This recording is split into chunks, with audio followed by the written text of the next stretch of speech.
Bye, Sean. Bye, Dad.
It's time for your snack. Are you hungry? I guess, a little. Let's see what we can find in the kitchen. Sean, do you want to do your homework now? Please, Dad, let me watch TV a little while longer. We'll do it later, okay? I think we should just get right to it. Then it's done and out of the way. Now, get your bag and get set up in the kitchen. I'll help you.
Dad, I'm finished. Can I go watch TV? Let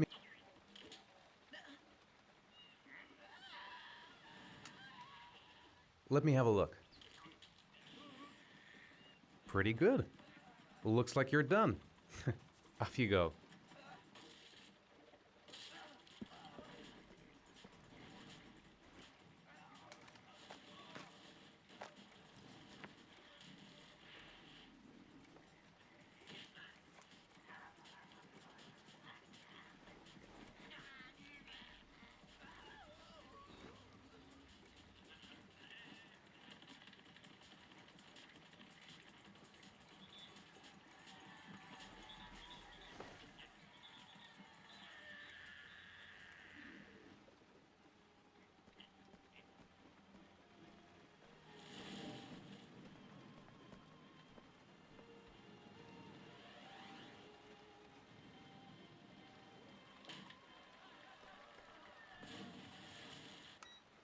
Dad, why'd you turn it off? It was my favorite show. Turn it back on, Dad. No, I think you've watched enough TV for today. Please, Dad, just a little while longer. I said no, that's enough. That's not fair. Mom always lets me watch TV after school.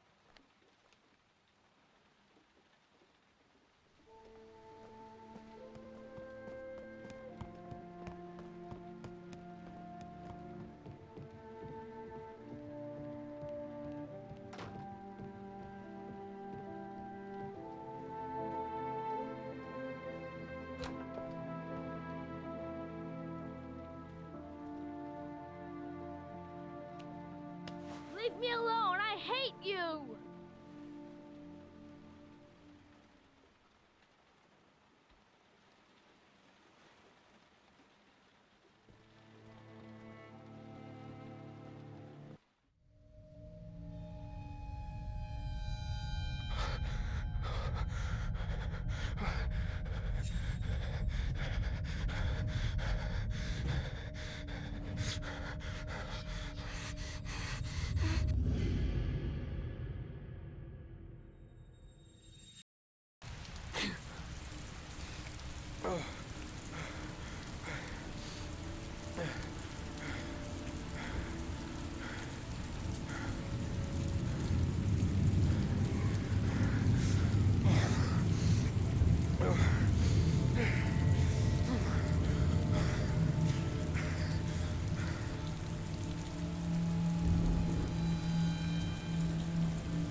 Lauren Winter? Sorry, I only see clients by appointment. Wait.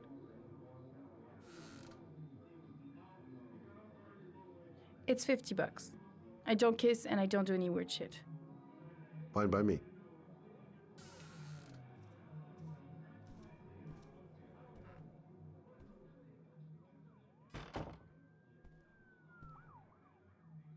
Put your money on the table. You got exactly 10 minutes. When the alarm rings, it's over, okay?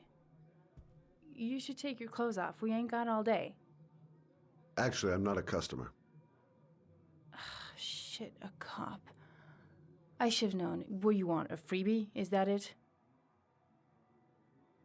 My name is Scott Shelby. I'm a private detective. The families of the victims of the origami killer asked me to investigate the murders. I came here just to ask you some questions about Johnny.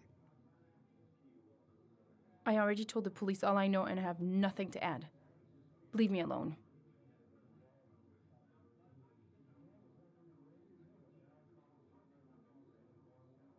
Are you deaf? I have nothing to say to you. Get out of here.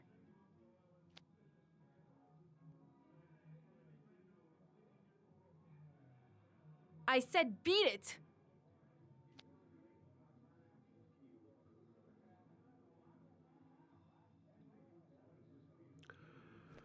Well, if you remember anything, the smallest detail, give me a call.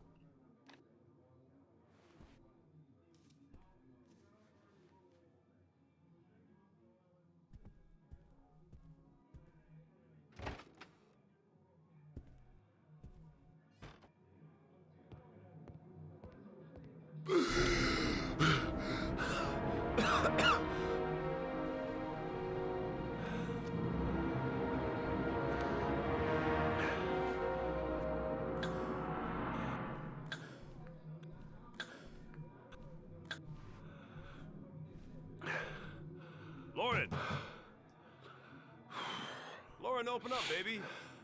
It's me. Troy, what are you doing here? I already told you I don't want to see you anymore. Sorry, Dal, but I really wanted to see ya.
The zone is sectioned off, sir. Please step back.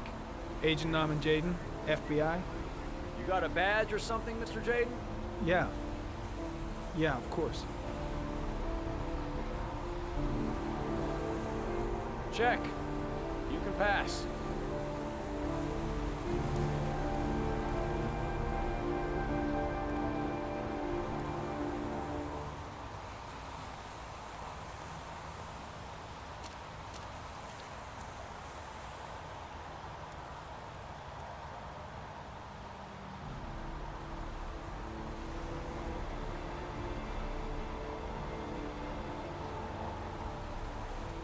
Video memo recording, Agent 47023, Norman Jaden, Tuesday, October 4th, 2011. Time is 8:14 a.m.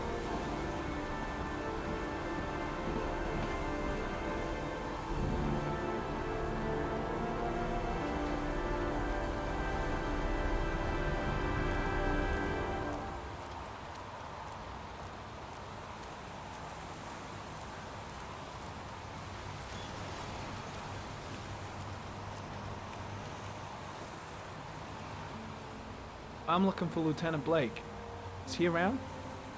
I saw him arrive earlier. He's here somewhere. Thanks.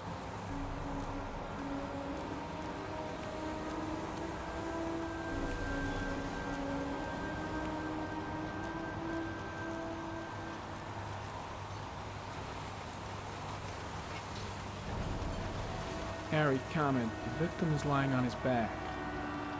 No visible signs of violence.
A bat. A fox. A crab. A shadow. A threatening shadow.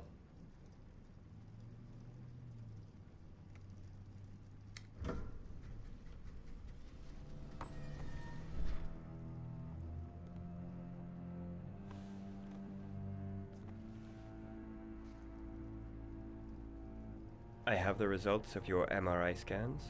Everything seems to be normal. There is no physical damage from the accident. However, I am worried about your psychological condition. I know it's not easy, but you've got to start over, Ethan. You're not responsible for what happened. It's my fault Jason is dead. He'd still be alive if I'd been looking out for him. It was an accident. Accidents happen every day. You can't blame yourself forever for your son's death.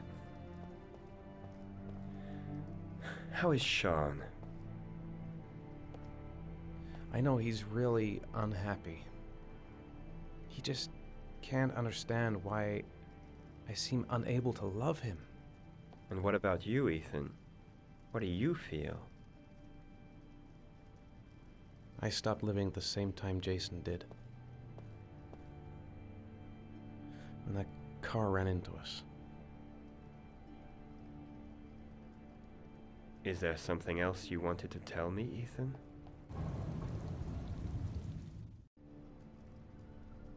No. No. That's the end of this session. We'll continue this conversation next week. You were lucky, Ethan. It's very rare to survive such a traumatic accident. I don't exactly feel lucky, Doctor.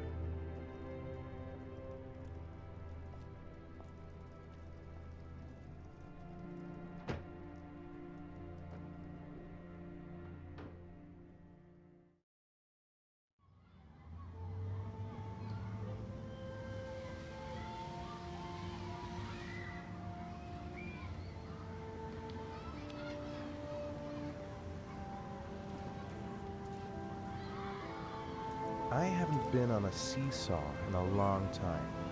What do you think? Yeah.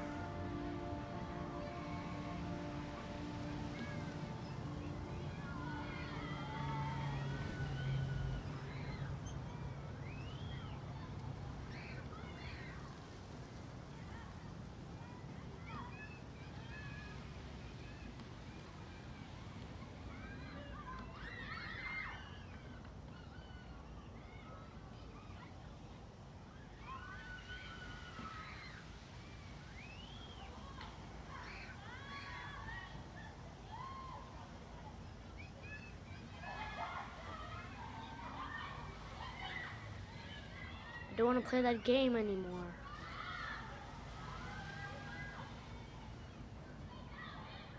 What about that merry-go-round? I bet I can push you so fast you won't be able to stay on it. Great!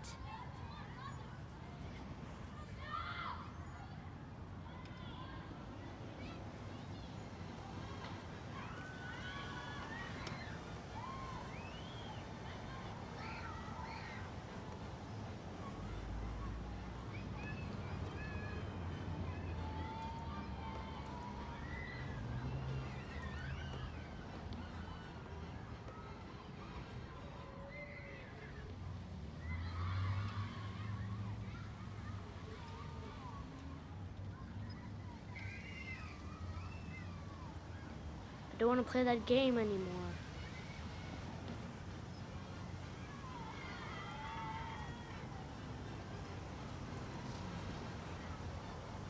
I'd like a packet of strawberry-flavored Chewies, please.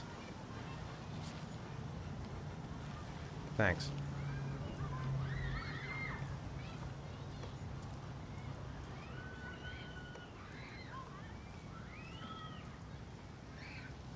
Hey, I got you some Chewies. I hate strawberry. Thanks. It was nice of you anyway.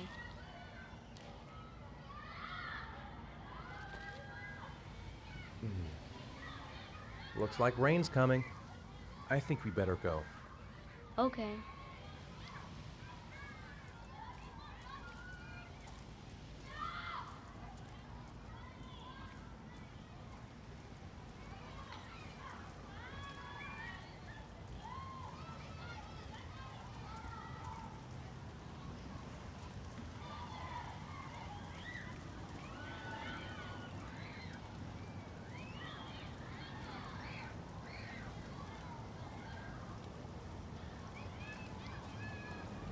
Hey, Dad, can I have a ride on the carousel? Can I? Sure. Go pick a horse and get on. I'll get a ticket. One, please. That's $1.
I'm off, Charlene. I'll look at the reports later. Oh, cancel all appointments for this afternoon. Okay.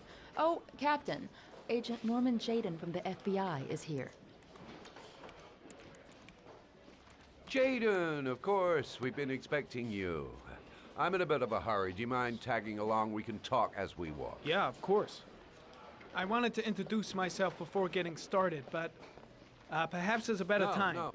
Hey, Jaden, are you coming or what?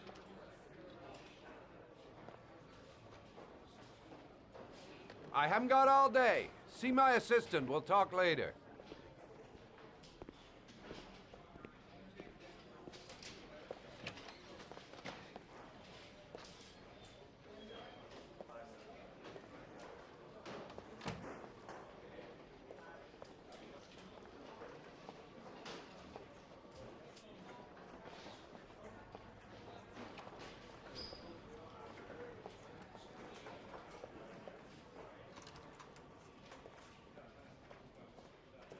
Captain Perry said you could show me to my office? Yes, of course. Follow me.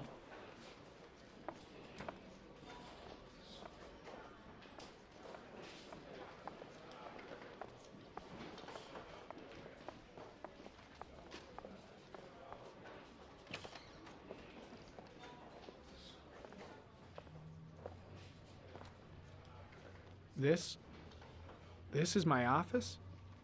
That's where I was told to take you. If you need anything, you know where to find me.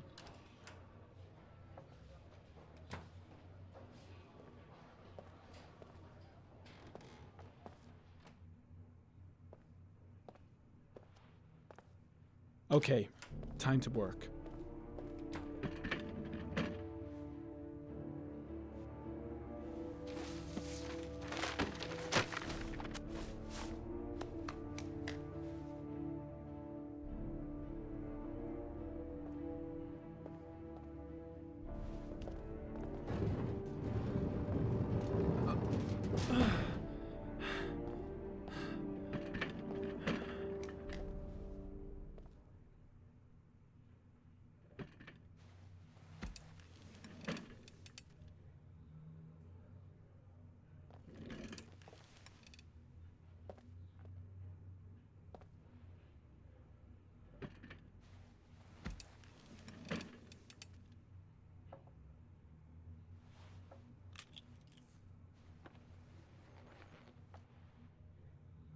Step 1.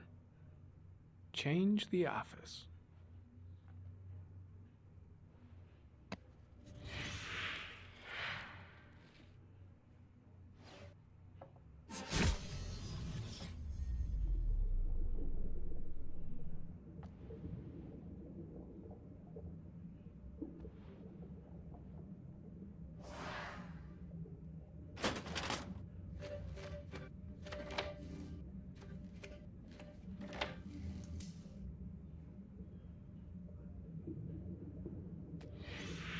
Eight victims in the last 3 years. All boys, aged between 9 and 13. No signs of violence. The victims disappear from public places in broad daylight. No one notices anything. Bodies are found 3 to 5 days later, drowned in rainwater.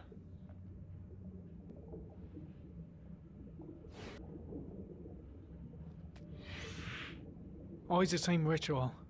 An origami in the hand, an orchid on the chest.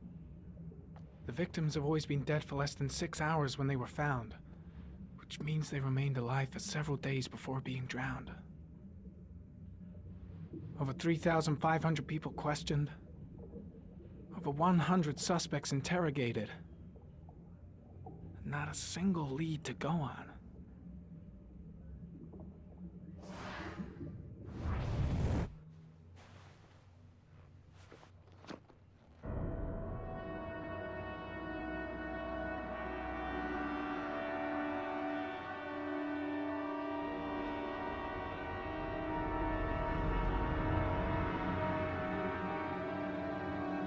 Here we go again.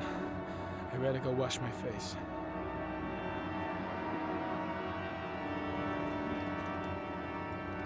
I need to take some. I'm gonna faint if I resist. That's all right. I know I can make it. I know I can make it.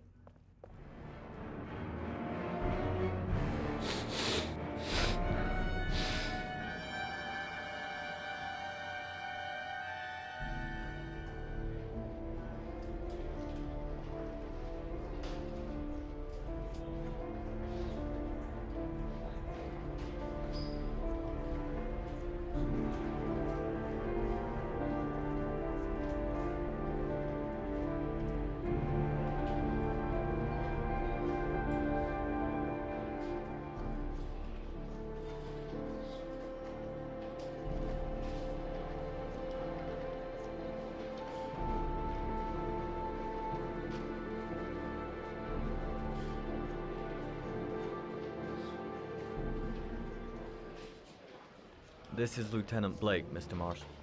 Could you please tell him what happened? It was this afternoon.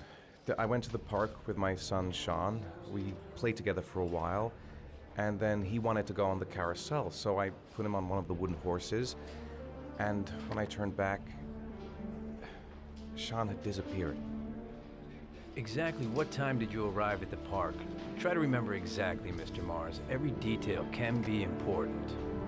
It must have been about 5:30, I think. I'm not really sure. What was your son wearing when he disappeared? He was wearing a coat. A beige coat. And a pair of pants. Beige pants. How could Sean have disappeared without you even noticing? Weren't you right by the carousel? I can't remember exactly. It all happened so fast. You say you took your son to the park after school, but you didn't report him missing until 8:15. Why did it take you so long to contact the police? I don't know. I panicked. I didn't know what to do. All right. That's all the questions I have for now. You're free to go, Mr. Mars. We'll continue to look for Sean overnight. We'll contact you if we have any more questions. Do you think the origami killer... Listen, your son's probably just run off and he'll turn up in a couple of hours. But what if it is the origami killer? Well, then we have about 4 days to find him alive.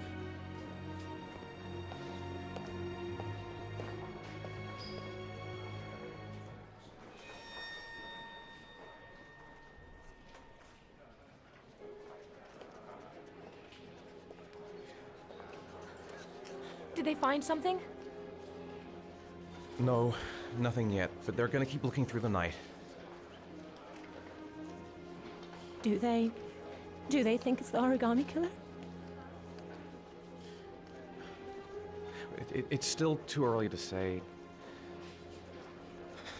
but it is a possibility.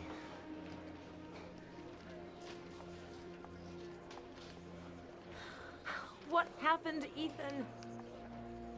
How could you lose Sean like that? You should never have taken your eyes off him. I mean, for God's sake, how hard is it to keep your eye on a child in the park? Why did you leave him, Ethan? Why? Wasn't it enough losing Jason? I'm sorry. That's not what I meant to say.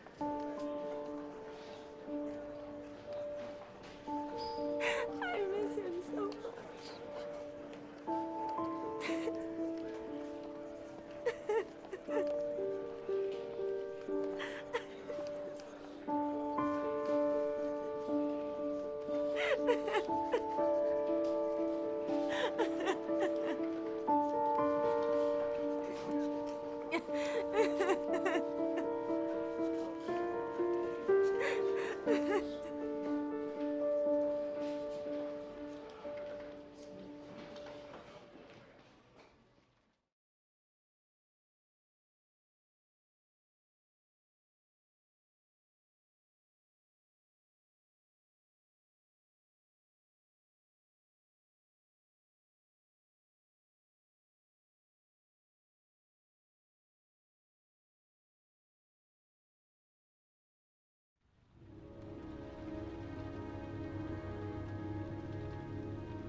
Good evening.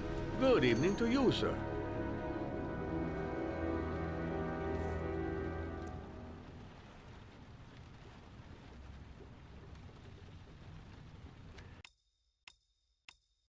Can I help you, sir? Well, I hope so. My name's Scott Shelby. I'm a private detective. I'm investigating the case of the origami killer. I'd like to ask you a few questions. My son is dead, Mr. Shelby.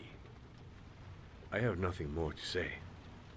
You may know something that could help save other people's lives. I was unable to save the life of my own son. I do not see how I could save the lives of other people. I'll leave my card in case you change your mind. Don't bother, Mr. Shelby. There really is no point. Oh, do you sell inhalers? I'm all out, and at least I won't go away completely empty-handed. In the back of the store, to the right. Thanks.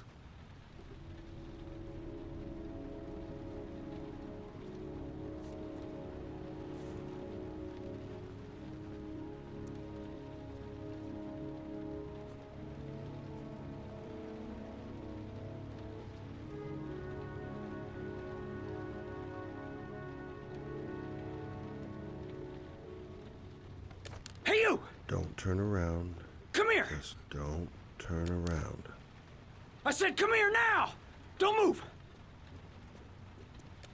Hands up! Put your fucking hands up or I'll shoot! Are you deaf? I said put your hands up! I'm warning you, I'll shoot! If you don't raise your fucking hands right now, you're dead! I'm not joking, man, I'll blow your fucking brains out! Look, everyone can make mistakes. What's important is to know when to stop. I know what I'm doing. Of course I know what I'm doing. Now, I want you to put the gun back in your pocket and quietly walk out of the store. My friend and I will forget about what just happened, and you'll have earned a second chance not to fuck up your life. What do you say?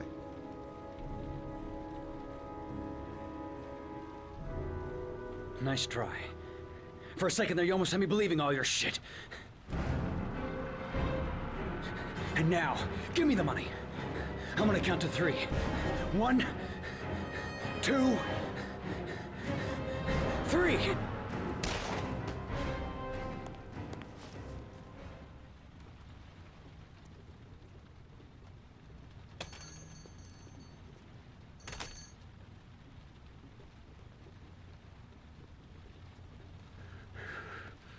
I wish I had lived long enough to look into the eyes of the man who killed my Reza. Too much anger here.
There's someone here.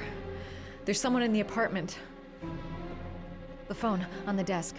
I could call for help. The front door. It's the only way out. If I can reach it, I still have a chance.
When the parents came home from church, all their children were gone. They searched and called for them, they cried and begged, but it was all to no avail. The children have never been seen again.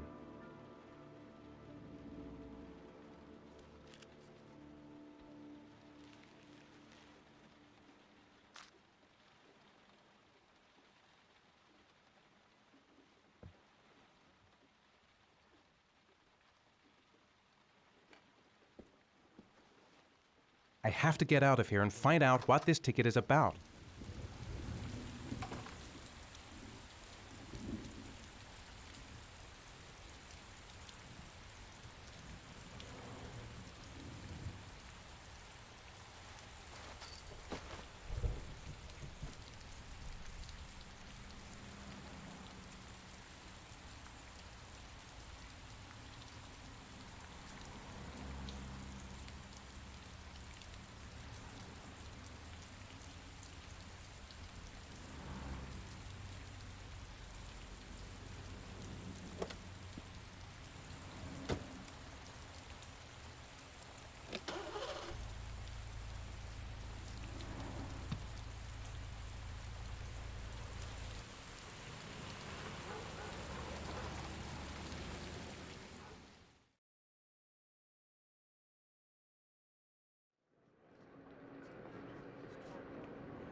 Gonna have to make it through the crowd.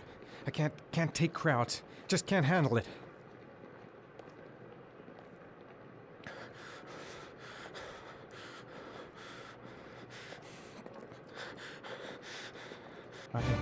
I can't make it. Too many people. Too many people.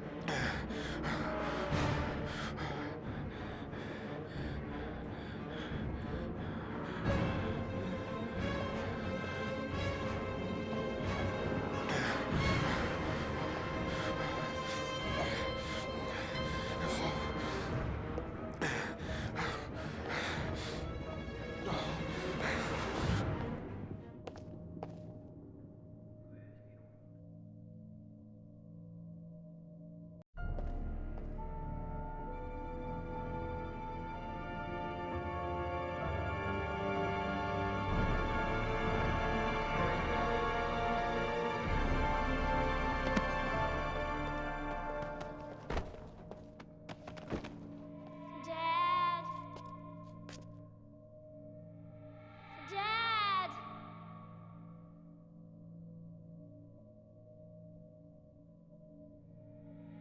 Dad, where are you?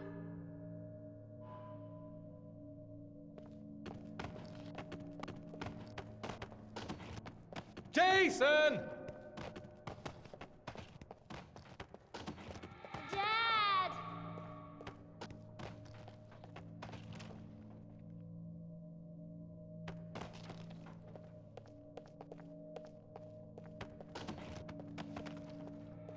Dad!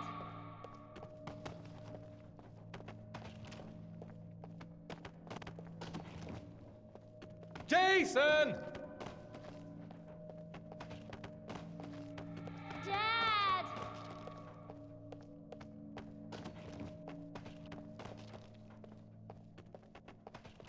Jason! Dad!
Sean. Where are you? I'm so cold. Dad! Dad!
The killer is white, aged between 30 and 45. He doesn't act on impulse, but plans his crimes in a very meticulous fashion.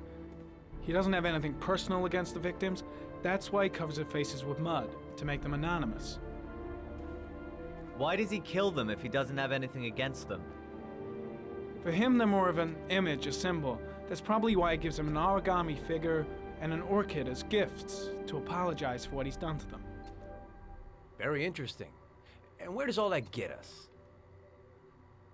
It builds up a profile of the killer and helps us understand the person we're looking for. It might have been useful if it was done earlier in this investigation. Continue, Jaden. One detail attracted my attention. The interval between the time when a victim disappears and the time when the body is found ranges from 3 to 5 days. But the rainfall is always at 6 inches, give or take 10%. What on earth does that mean? All the victims were drowned in rainwater. The killer kills only in the fall when there is plenty of rain. It could be that he puts them in some sort of well or tank that is open to the skies and that fills up with rainwater. The more it rains, the less time the victim has to live.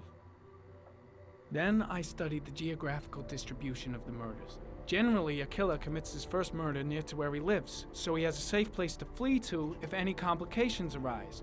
The more confident he becomes, the further he roams from his base. By analyzing the locations where the victims disappeared, I was able to isolate a zone where the killer might live. And what size is this, zone? For the moment, about 10 square miles. Oh, great. There must be 10,000 people live in that sort of area. You gonna question them one by one? The more clues we get, the more we can reduce the zone. We can then cross-check it with our list of suspects and identify the killer. So what's next? There are 2 suspects whose psychological profile might fit and can be connected to the comfort zone. I'd like to question them. God damn it. We're wasting our time with this bullshit. The killer's out there somewhere, and we gotta get off our asses and find him. The killer is no ordinary murderer. He is intelligent, organized, and methodical. You won't find him by patrolling the streets. Tell me, Agent Jaden, did you get your vast experience on the job, or did you just fucking read about it in some school book? Your vast experience hasn't prevented 8 victims from being murdered. Fucking asshole! That's enough! You said it took 6 inches of rainfall before the victim died. How much time do we have left? If the weather forecasts are right, less than 72 hours.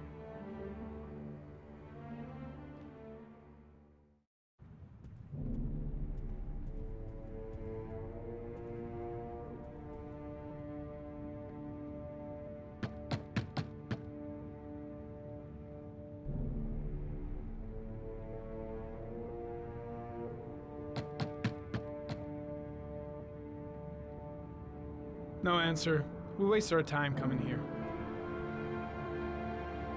Maybe we should have a little look inside anyway. There's nobody home.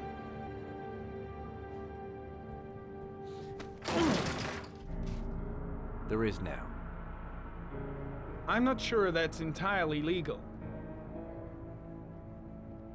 Call the cops.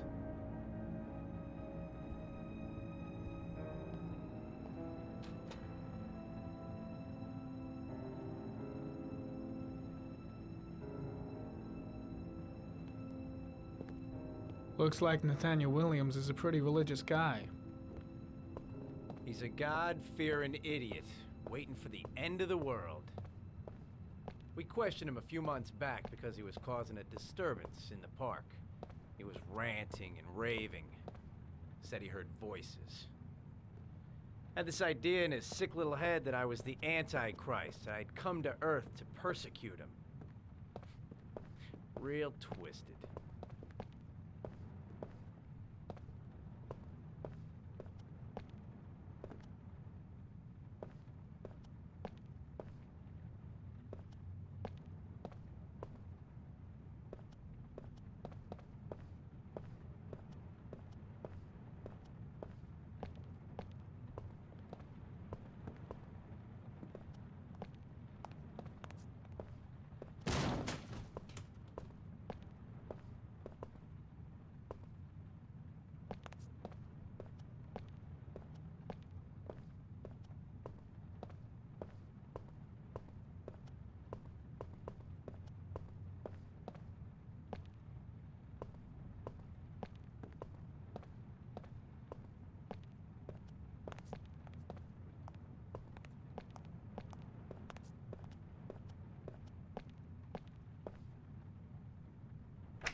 Good timing, Nathaniel.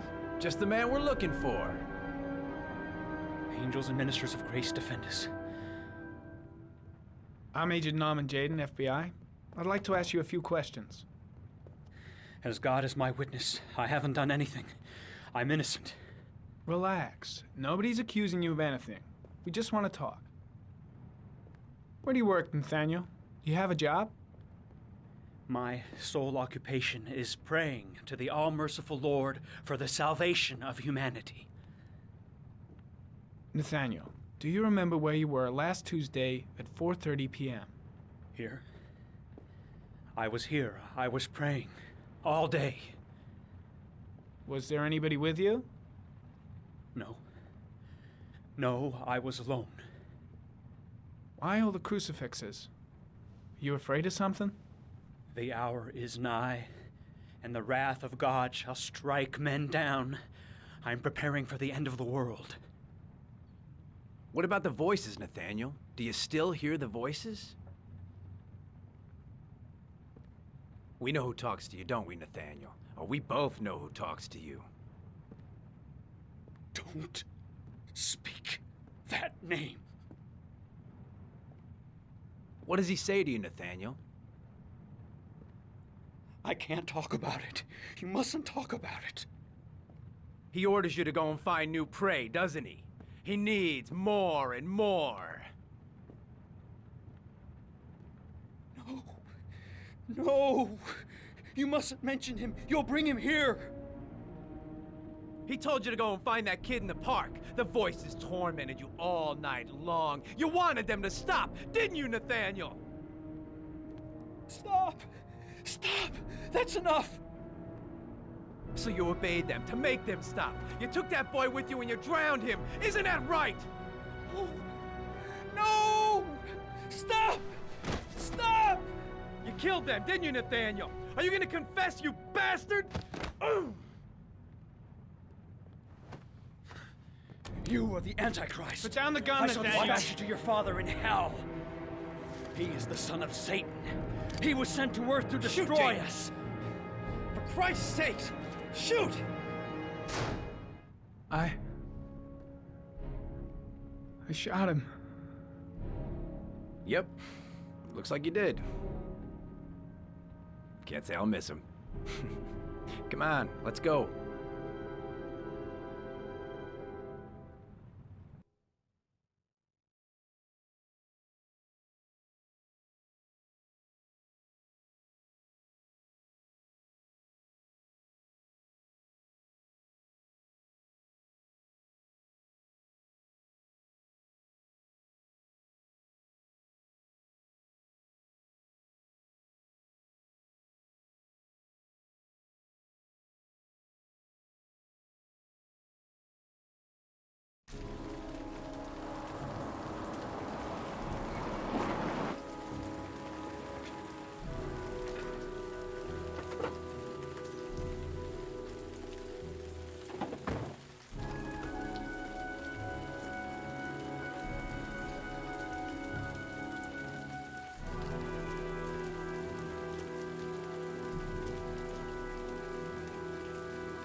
Oh, shit.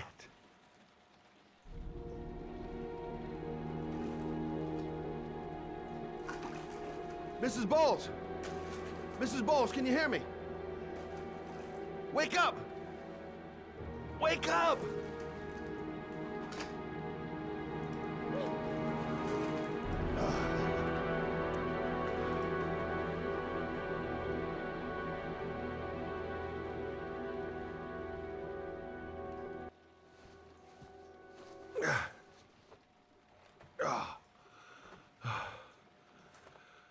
I'm gonna call an ambulance. No, I don't want to go to the hospital. Please. Okay. You got something around here I can dress this wound with? Yeah, I think so. Okay, don't move. I'll be right back.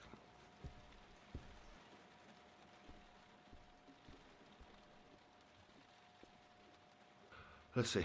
I need this, and this, and this.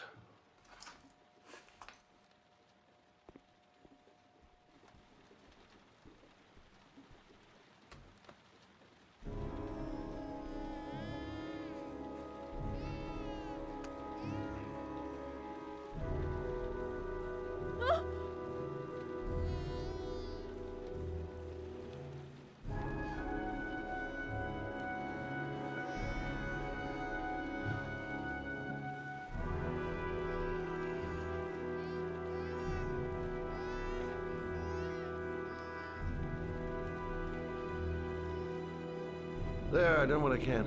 That should stop the bleeding. Luckily, the wounds aren't too deep. Hey, how are you feeling? You okay?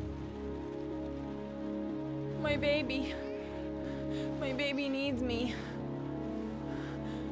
Right. You stay there. I'll take care of the baby. Okay? Do you know what to do? With a baby, I mean. I'm a private eye. There's nothing I can't do. Her name is Emily. Gotcha.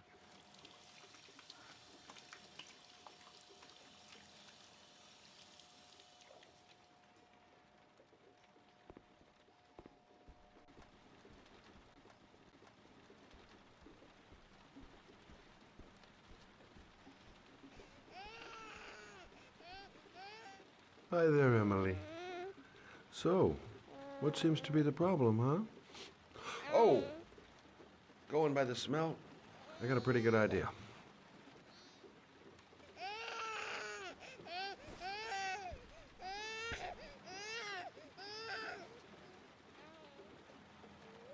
Okay.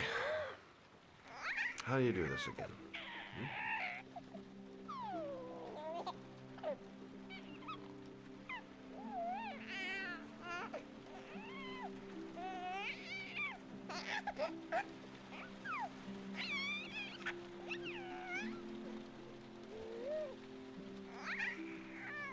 There you go, fresh new baby. That should feel better. Right, Emily?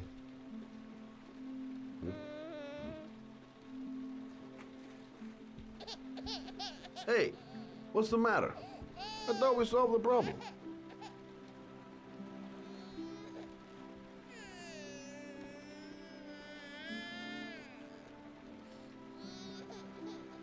I guess I better warm this thing up.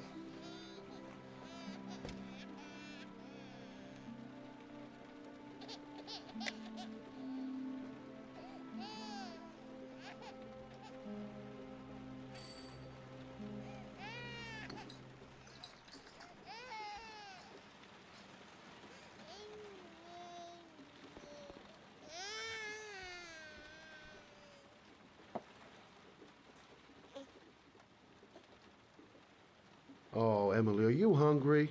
Huh? You hold on. I'll just tilt this bottle a little bit so you don't choke. Okay.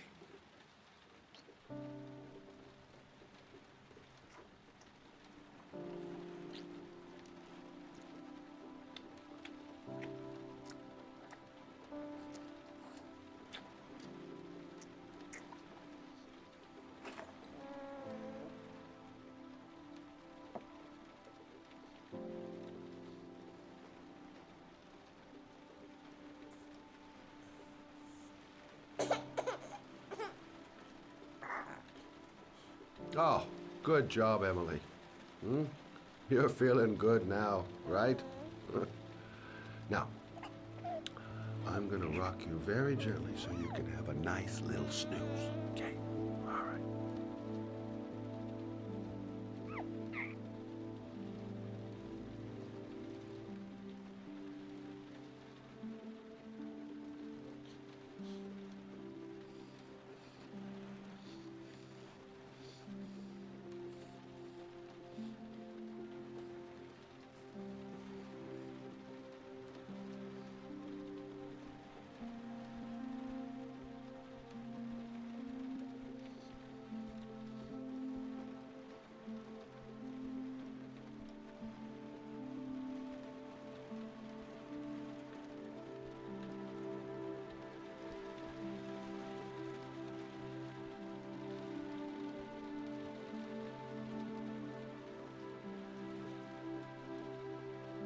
Thanks for looking after my baby.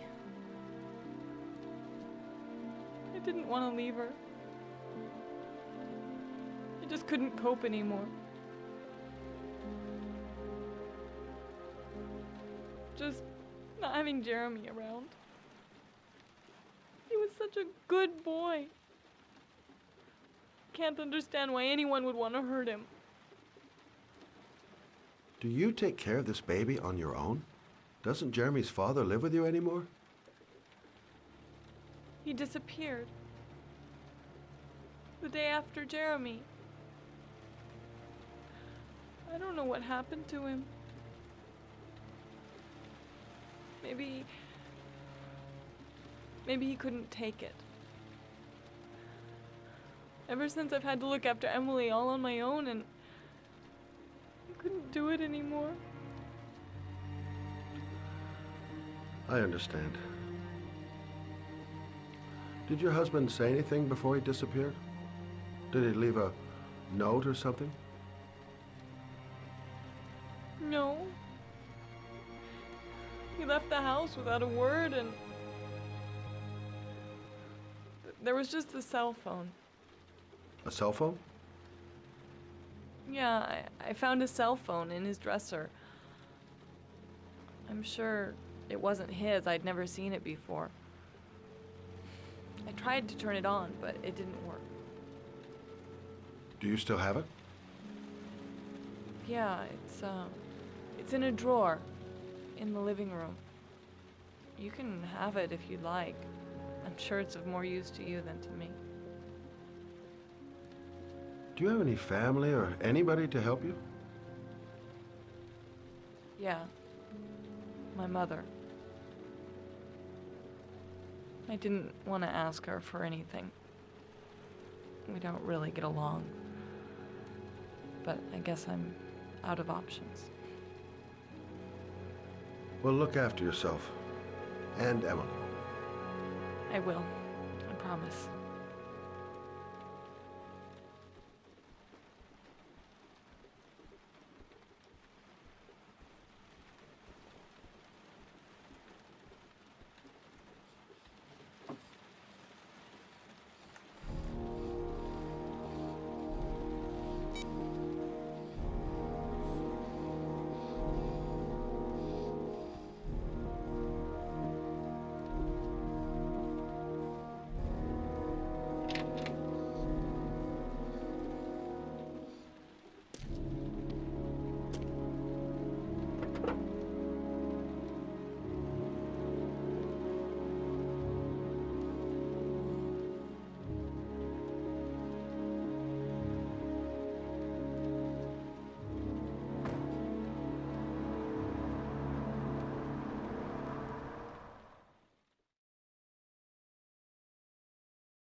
Excuse me?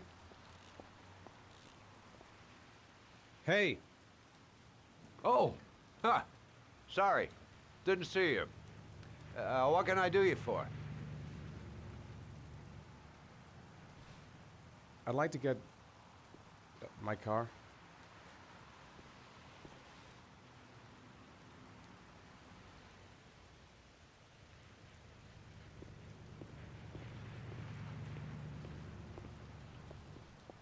Hey, you're a pretty patient guy, you are. That car's been there for 2 years. We took it out for a drive every month and checked the tires and batteries, just like you said. Here, it's the third floor down, the service elevator. Ah, you have yourself a good one, Chief.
Your destination is 4 miles from here.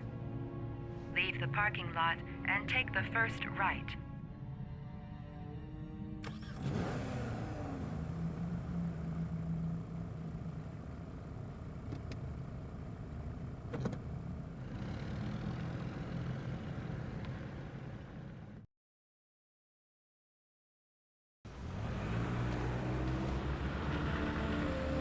Take a left at the next intersection.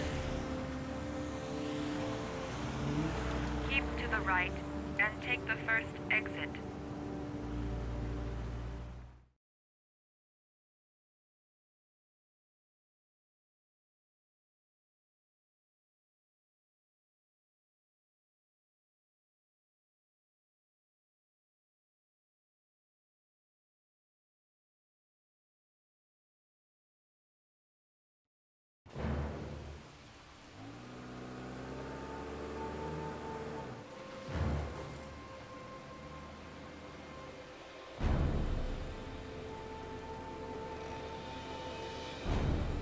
You have reached your destination.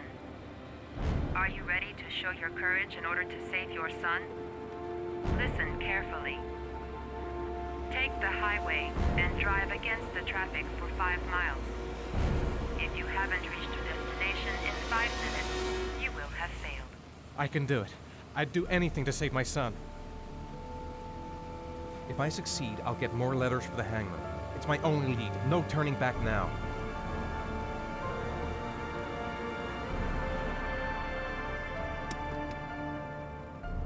I've got to do it, for Sean's sake. I have no choice.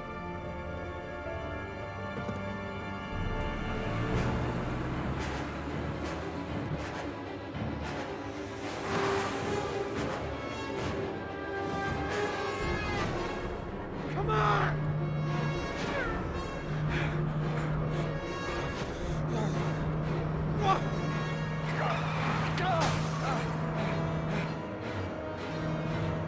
I can do this, come on!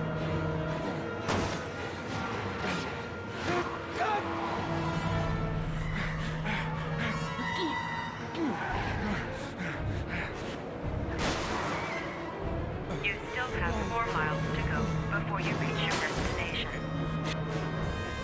Move! Get out of the way! Time's up. You have not reached your destination.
The atmosphere here is one of concern, as there is still no news of 10-year-old Sean Mars, who disappeared yesterday.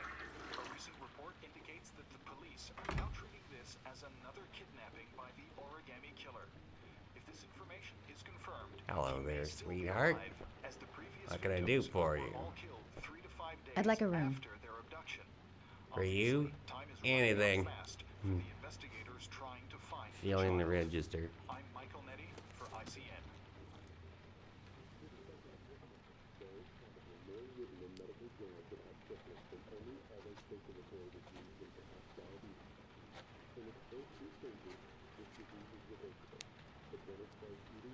Madison, page 27, single. How long will you be staying with us, Ms. Page? I don't know yet. Room 201. Last floor, stairs on the right in the courtyard. Thanks.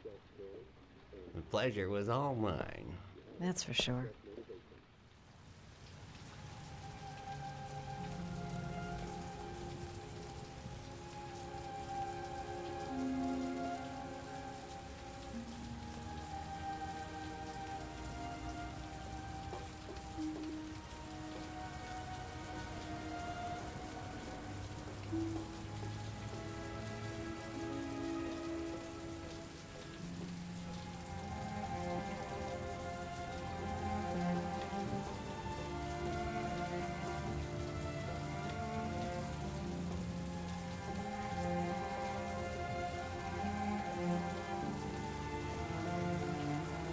Sir? Are you all right? I'll call an ambulance. No ambulance. You're badly hurt. You need a doctor. Please, just help me to my room. It's number 207.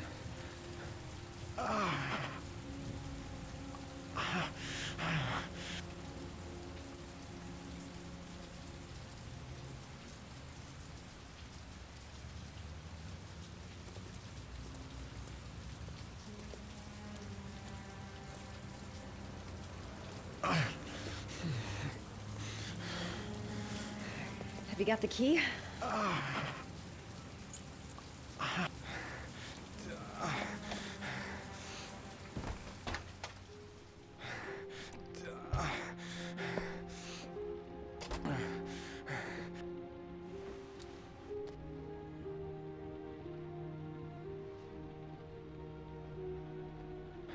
You're really in bad shape. You should see a doctor.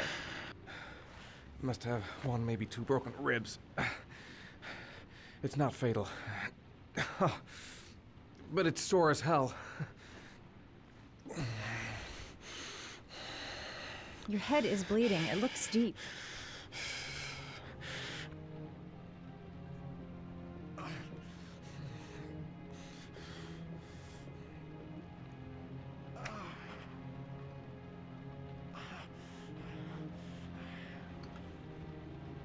I should disinfect his cuts.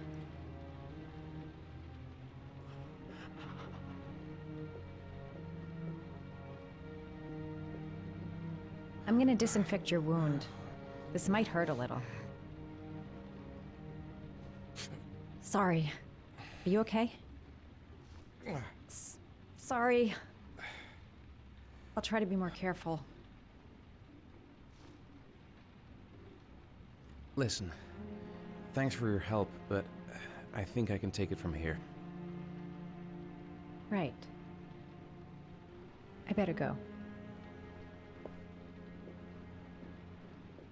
By the way, I'm Ethan. Madison.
Was that the first time?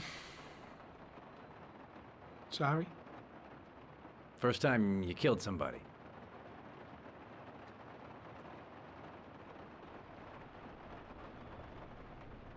It always does something to you the first time. Then you get used to it. I don't want to talk about it, okay?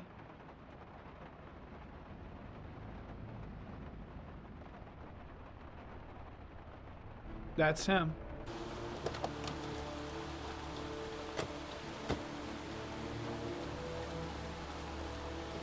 Miroslav Korda?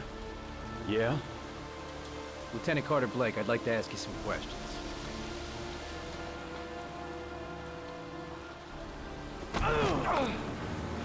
Shit, don't just stand there. He's gonna get away.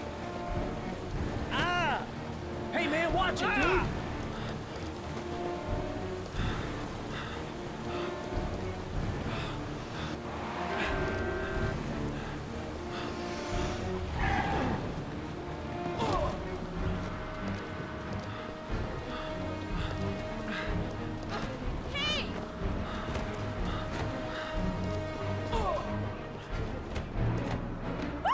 Hey, watch it, man! Whoa!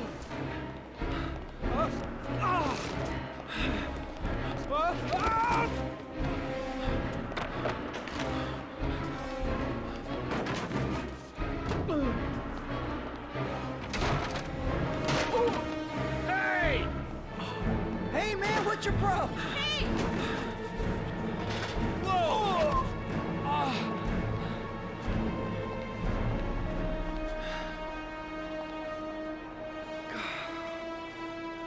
Shit, I lost him.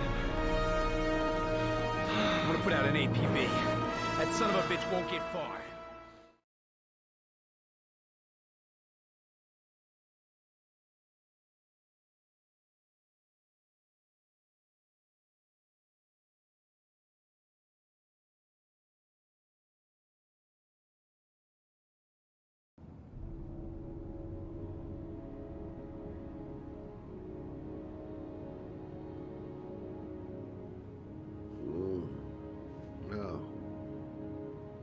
No.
You said I could contact you if I remembered anything.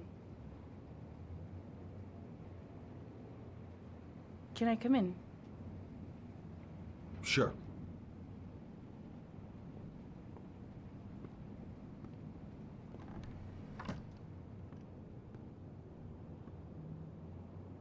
Please, take a seat.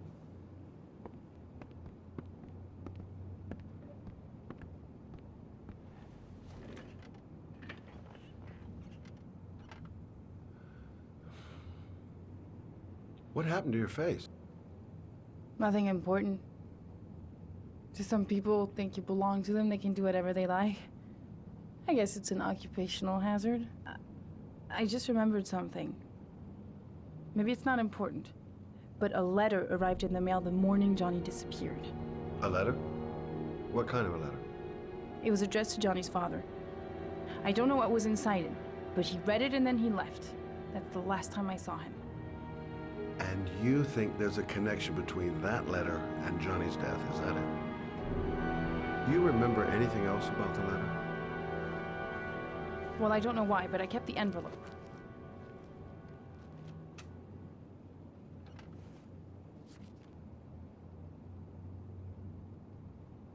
It was mailed in the Carnaby district, the day before Johnny disappeared. Nothing particular, except the address. The address? It was typed with an old typewriter. Could be a lead, you never know. Well, thanks for your help, Lauren. I'll let you know if it leads to anything. Wait, I can't just sit around and do nothing while you're out there looking for the man who killed my son. Ever since you came around, I've been thinking, and I want to come with you. Help you in your investigation? I'm sorry, Lauren, but that is out of the question. If you won't let me help you, I'm keeping the envelope. It's all or nothing. I'm sorry, Lauren, but I work alone. How many clues have you got, Mr. Shelby? This envelope. Maybe your only link to the killer. I understand. It was a stupid idea. Sorry for wasting your time, Mr. Shelby. Wait. You're really something special, Lauren. I'll give you that. I'm just a mother. A mother who wants to find out who killed her son.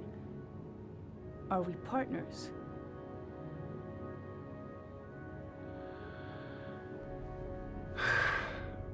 We're partners.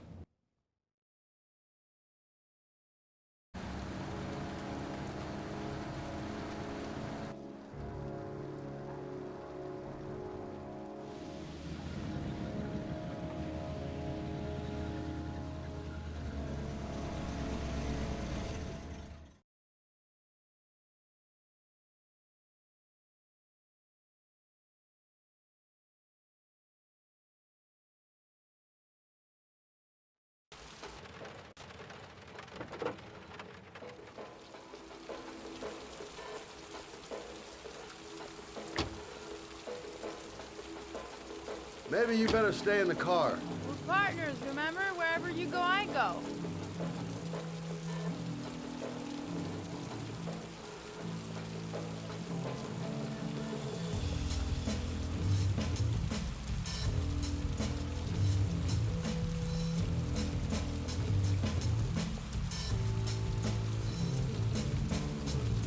What are we doing here? We come to see Gordy Kramer. Kramer? The bigwig tycoon from Kramer Construction? No, his son. You think maybe he's the origami killer? For now, I just have a few questions that need answers.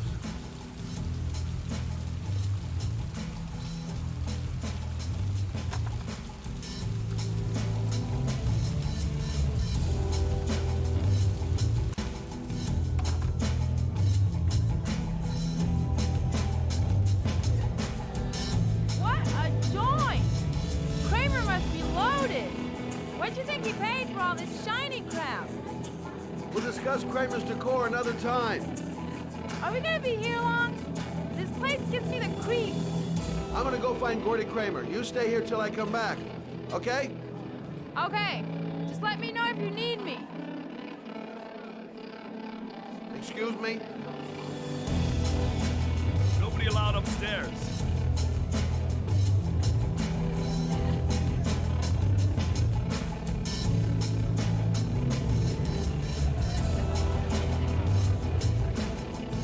Whoa. You see that guy over there? Do you know what he said about you? What'd he say? The bastard! Ah, sort him out! You motherfucker!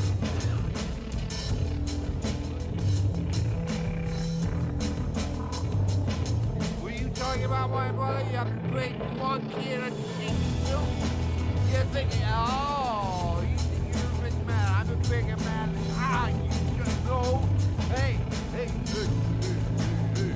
ooh, monkey. I'm talking to you, you big ape. What are you saying about my mother? You get wild with me, my little friend. And you know who I am?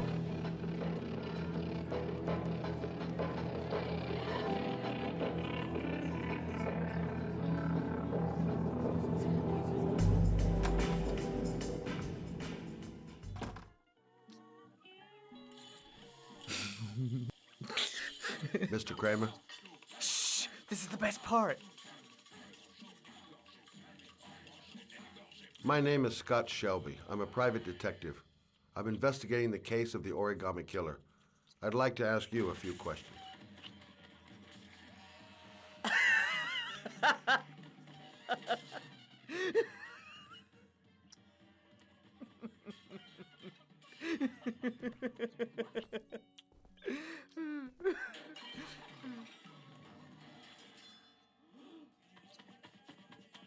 I'd like to know exactly what happened to little Joseph Brown. Beat it! You hear me? Get the hell out of here!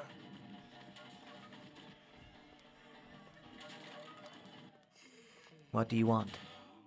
A witness saw little Joseph Brown get in the back of your limousine.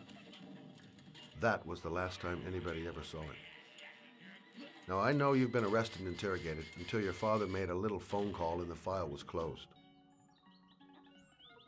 I'd like to hear your version of the facts. The kid was lost. I just offered to drive him home. The police arrived, I explained the misunderstanding, and I was released. End of story. Nothing to get excited about, right? Okay, so you're a good Samaritan taking kids home who happen to get lost right next to your limousine? Now be a nice guy and tell me something I can believe.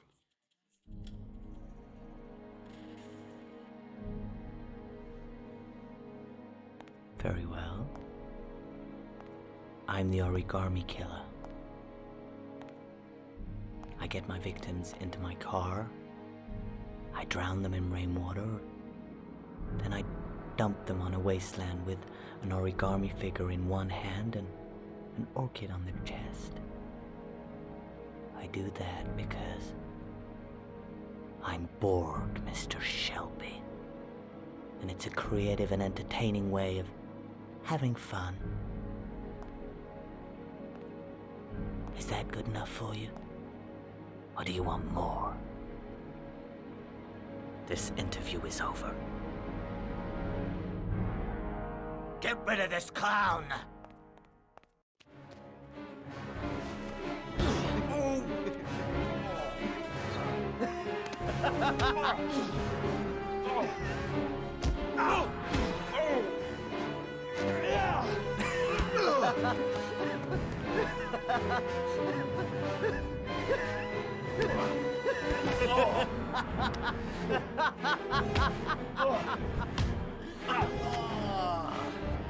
Thanks for coming, Mr. Shelby.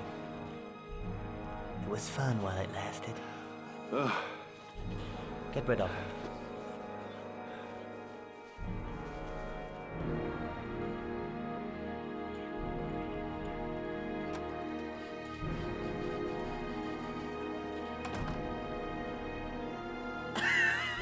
Ha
Whoa!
Glass. Broken glass. Sharp as a razor. Impossible to go back. I'm gonna have to crawl through it, slowly, so I don't tear up my arms. Ugh.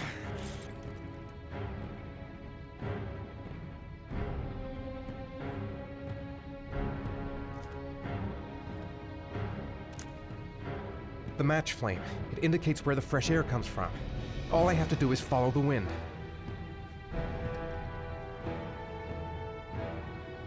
Ugh.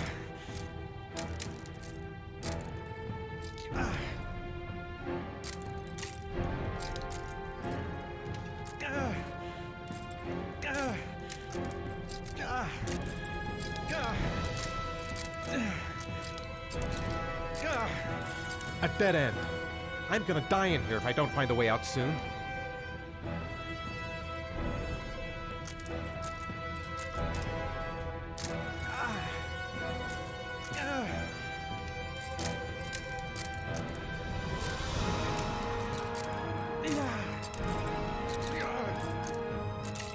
My vision's getting blurry. Easy does it. I've got to move slowly, or I'm gonna faint.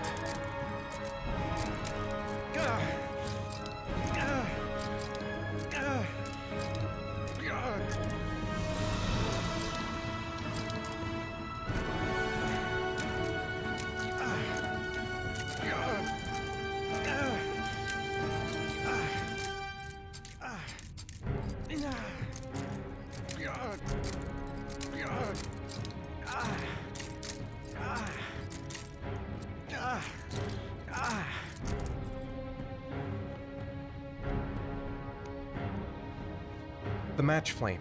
It indicates where the fresh air comes from. All I have to do is follow the wind.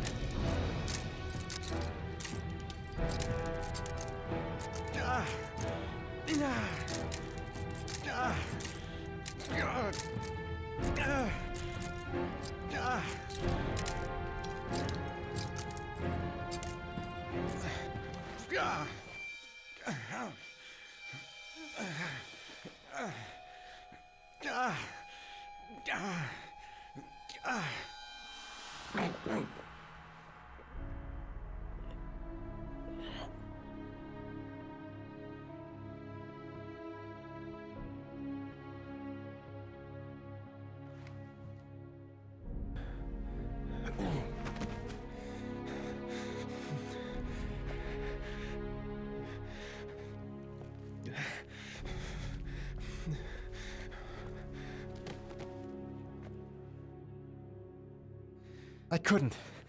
I wasn't able to.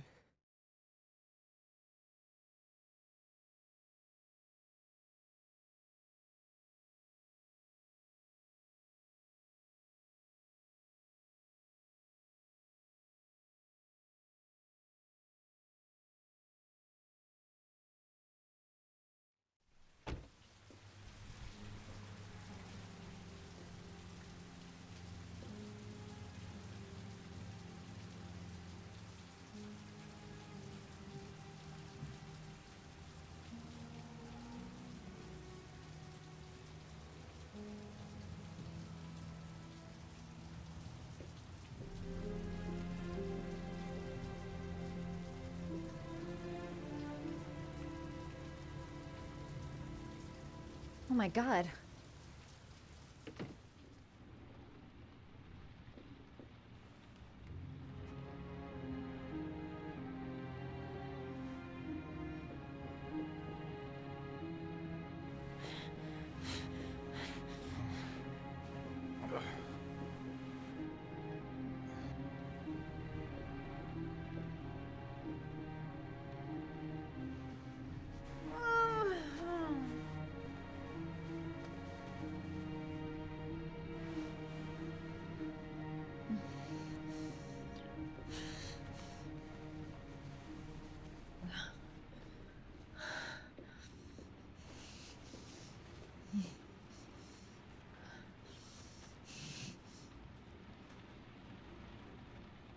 Ethan.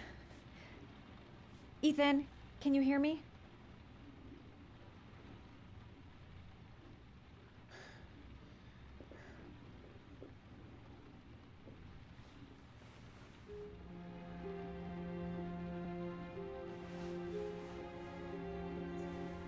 I'm gonna have to get your clothes off to disinfect those wounds.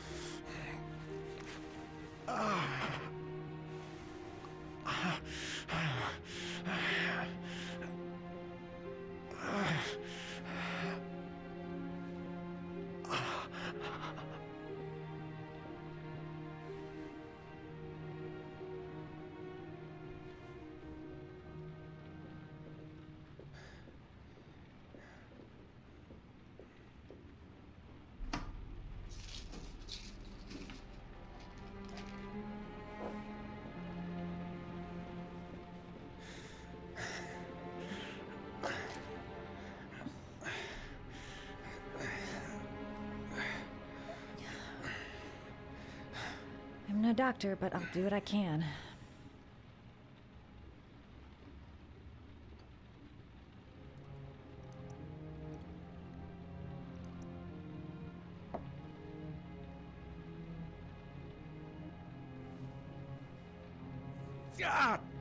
Sorry. I'll go easier. Sorry. I'll go easier. Sorry. I'll go easier. Sorry. I'll go easier. Sorry. I'll go easier. Geez, I'm not sure I'm helping him. I better stop.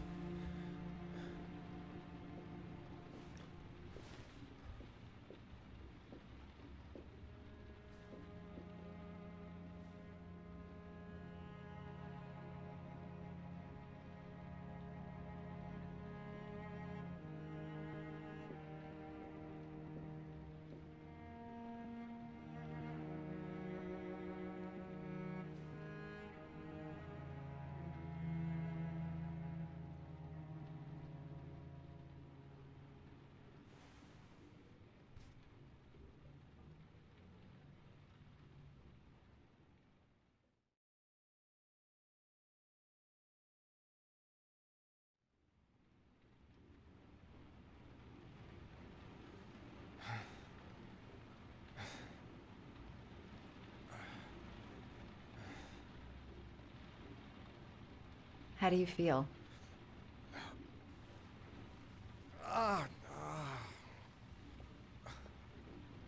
I've been better. Was I out for long? About 3 hours. Why the guardian angel act? You don't even know me. You didn't really leave me any choice. I couldn't just leave you like that.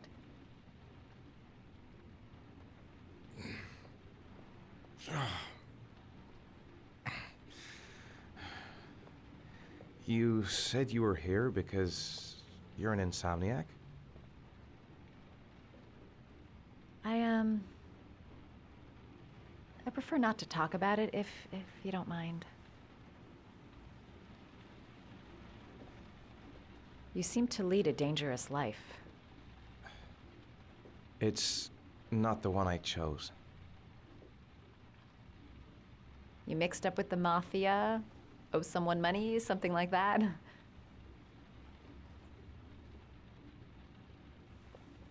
Listen, I'm truly grateful for your help, but for your own sake, I think it's better if you don't ask any questions.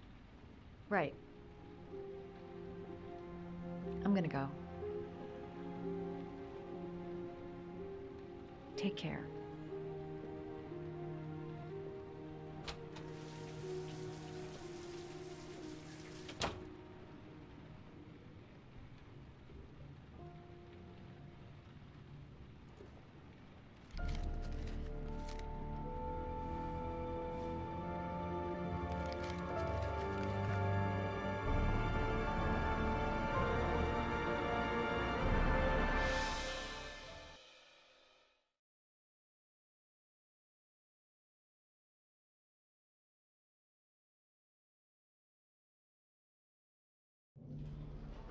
Are you sure? Did you double check it? Okay, right. Okay, very good. Corda has an airtight alibi for at least 2 of the disappearances. He's not the origami killer. Okay, let's get back to work. Fuck, that bastard was the perfect fit. Shit! Sean Moss's mother's here. She'd like to speak with you. It was a few months back. The middle of the night. It was pouring down. Ethan came home completely drenched at about 3. I asked him where he'd been. He spoke about drowning, the rain. He didn't make any sense. There was something in his eyes. As if it wasn't really him. There may be no connection, but the next day there was that announcement about another victim of the origami killer. Find my son. I'm begging you.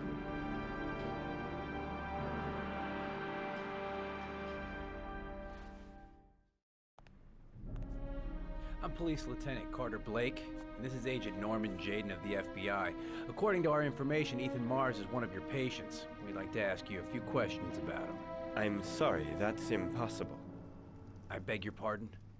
I'm bound by an oath of secrecy. Under no circumstances may I discuss my patients. My job is to find Sean Mars alive, and I don't give a damn about any bullshit oath.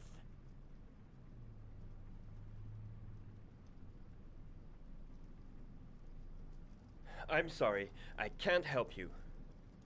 And now I must ask you to leave. You need to cooperate, for your own sake.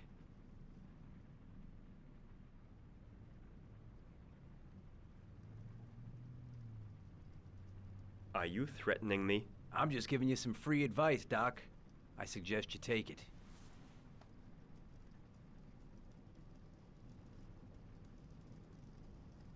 I am going to call the police and make a complaint about your behavior. Doctor, you are really pushing my buttons. The only thing I'm interested in is saving that kid's life. So, you're gonna be a good boy and tell me what I want to know, or I am really gonna lose my temper. Let go of me. You have no right. Oh, really? I am the one who decides what is right and wrong. And I've just decided that you are wrong, Doctor.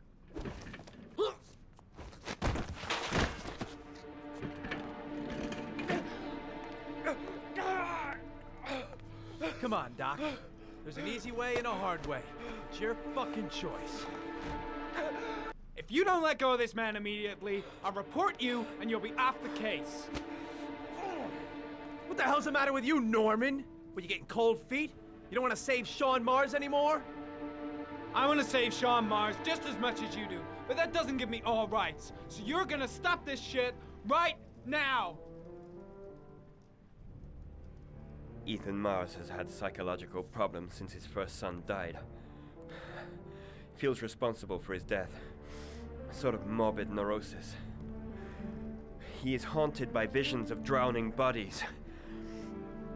A few weeks ago, after one of our usual sessions, I found this on the floor. It must have fallen out of his pocket.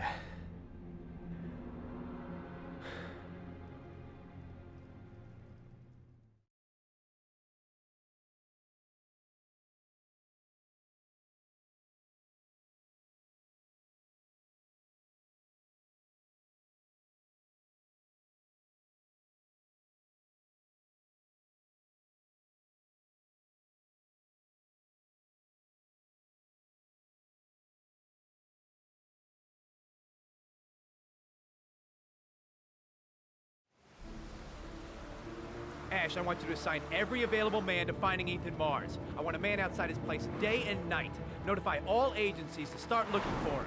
I want you to keep an eye on the train stations, the airports, the bus terminals. I want every cop in the city on his ass, so that if he moves, we know about it.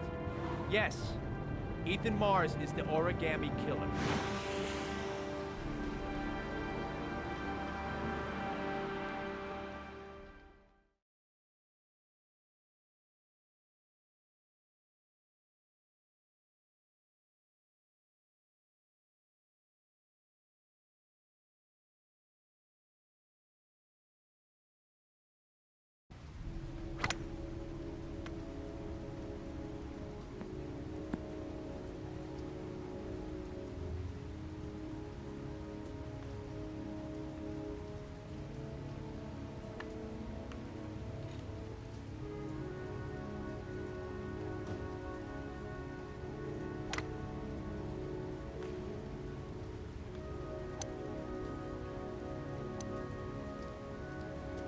Nice shot.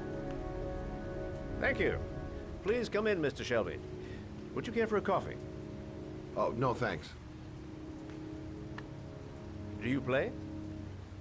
I tried once, but I think the owner of the course is still looking for me. It's an interesting sport. It requires strength, but also a cool head and absolute precision. Would you care to hit a few balls with me? There's no danger of damaging the greens here. Okay. Take off your jacket and grab a club.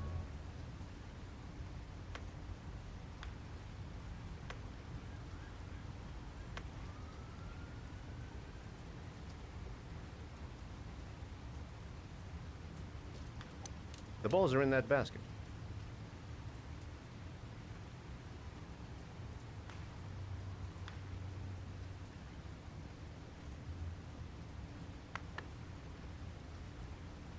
The most important thing is to grip the club correctly. When you feel ready, you swing.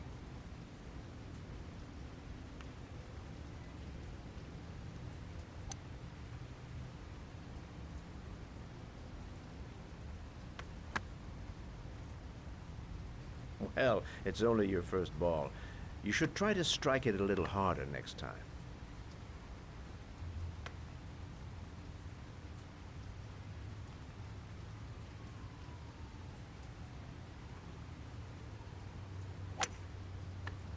I'm assuming you didn't invite me here just to play golf, Mr. Kramer. I hear you've been asking questions about my son. That's right. I want to know if Gordy is linked to the origami killer case in any way.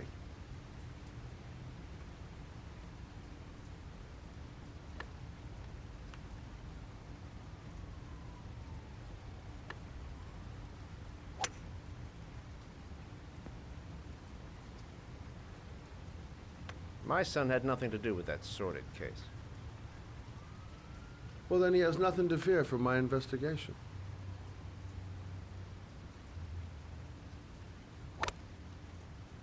You have no business investigating my son. I told you, he had nothing to do with it.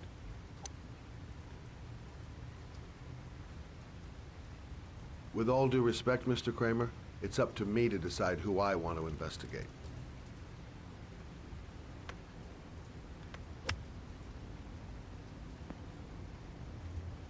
I'm an influential man, Mr. Shelby, and I pay very well for loyalty. Are you trying to buy me? Let's just say I'm trying to show you where your interest lies. How much do you want to leave my son alone? I think you misunderstood me. I don't play that game. Don't go near my son, Mr. Shelby. If you do, you'll regret it. Have a nice day, Mr. Kramer.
Porcelain lizards? They look new.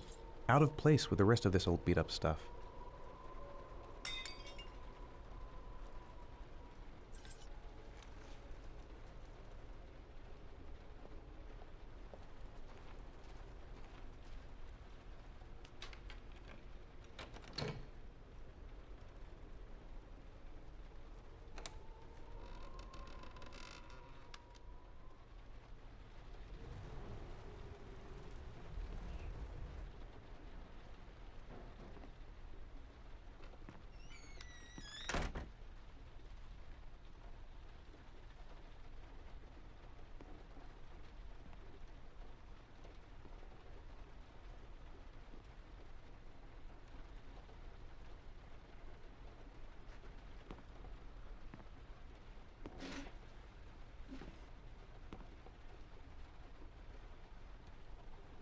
Are you prepared to suffer to save your son? You have 5 minutes to cut off the last section of one of your fingers in front of the camera. If you succeed, you will get your reward.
That's affirmative, Lieutenant. We're in position.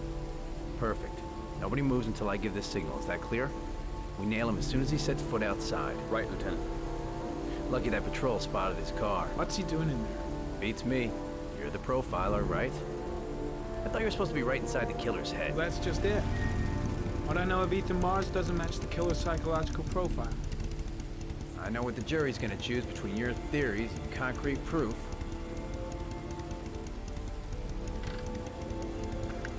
What the fuck is that girl doing there? If Mars comes out now, she's gonna be in trouble. What do we do, Lieutenant? Want to get her out? No, stand down.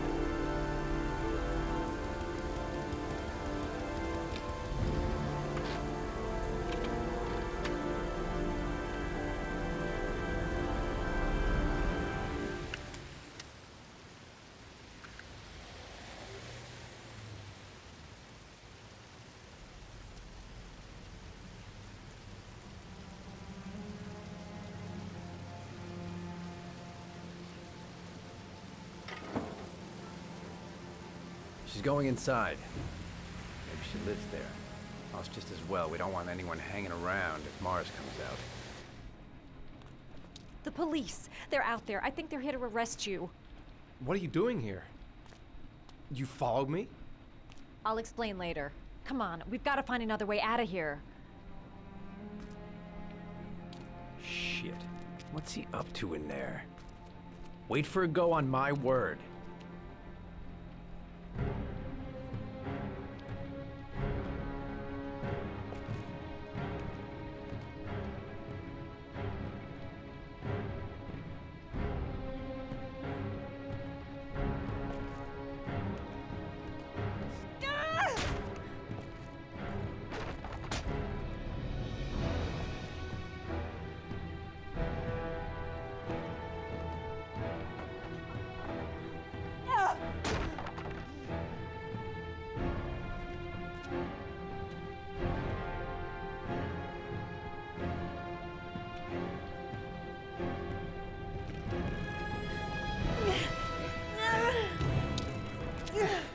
Ready on my go. Stay here, Jaden. Out of the question. I'm coming with you. 2 men at the door, hold your positions. It's a go.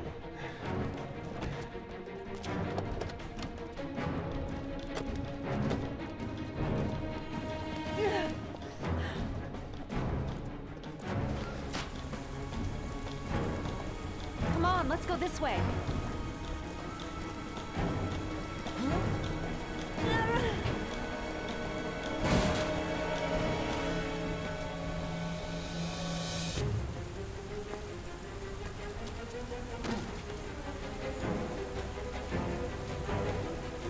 Don't move or I'll shoot!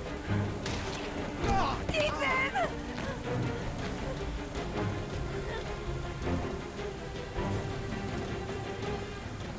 Hurry. They're coming. Lieutenant, there's a man and a woman exiting the alley. A woman? Shit! It's that girl who went in! Everybody downstairs! They're in the alley! Follow them! The subway.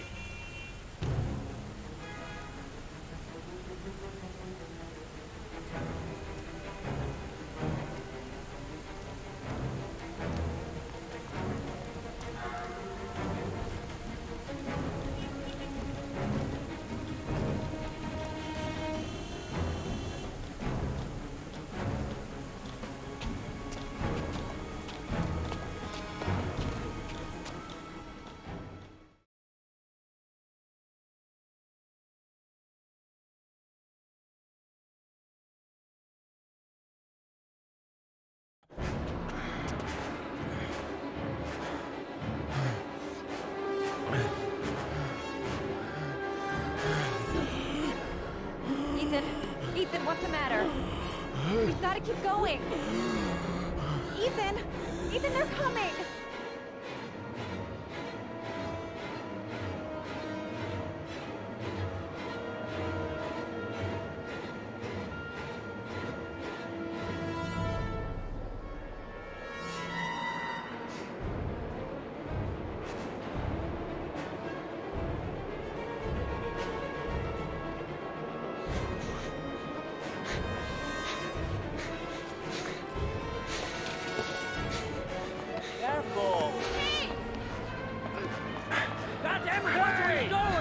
motherfucker!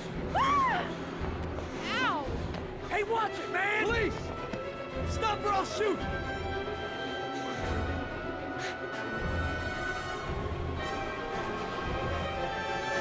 Quick! Quick! Ethan, quick! It's gonna hit us!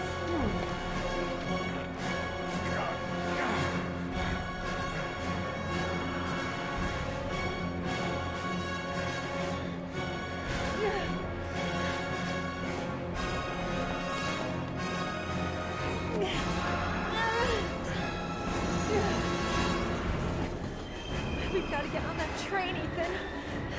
It's our only chance.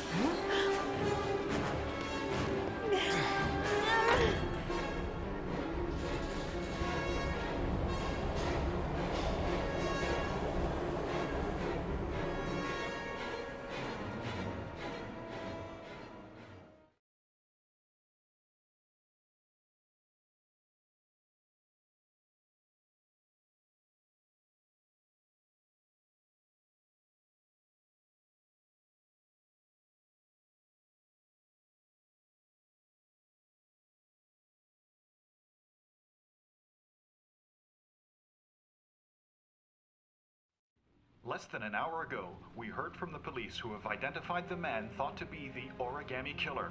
Ethan Mars, father of the kidnapped victim Sean Mars, is on the run and should be considered armed and dangerous. A police manhunt is now underway, and they hope that they will soon be able to announce the apprehension of this dangerous lunatic.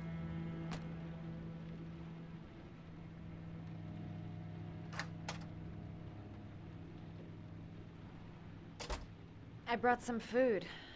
I didn't know what you liked, so I brought some of everything. I hope that's okay. You followed me. I wanted to know. You were all over the news reports, Ethan. Every cop in the country will be hunting you. They say you're the origami killer. Is it true? Are you the killer, Ethan?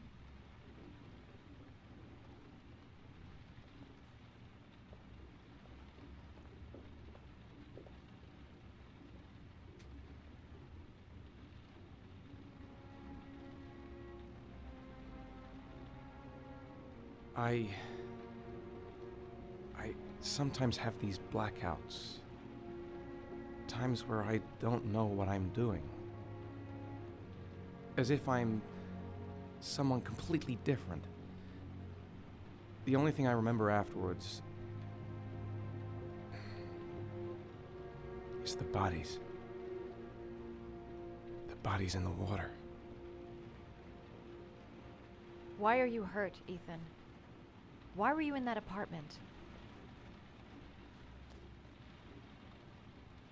I think my other self is testing me, testing my love for Sean. He wants to know if I love my son enough to save him. That means there's some part of me that knows where Sean is. But the only way to find him is to go through these trials. Why can't you tell that to the police? And tell them what? That I'm a schizophrenic who drowns his victims and has kidnapped his own son? They'd never let me go, and I have to stay free to save Sean. I have no choice. I'm his only chance. When Sean is out of danger, I'll turn myself in, but not until then.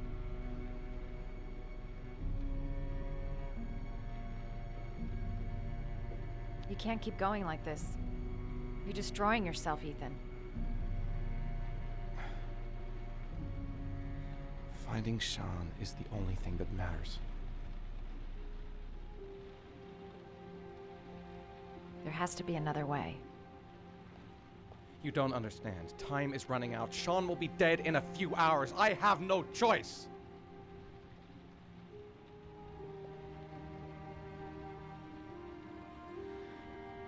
Please, Madison, leave. Forget everything that's happened. There is nothing more you can do for me.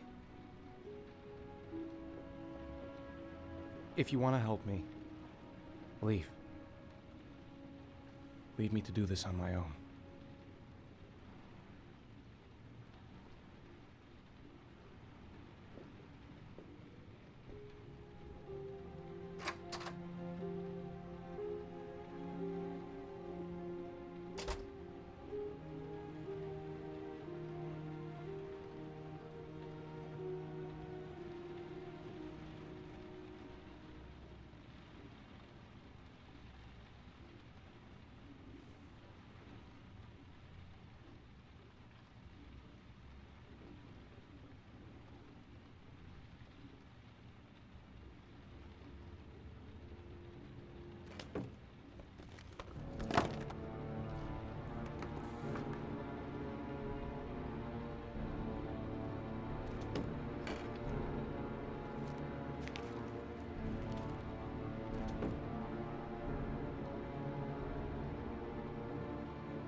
Your vodka, sir.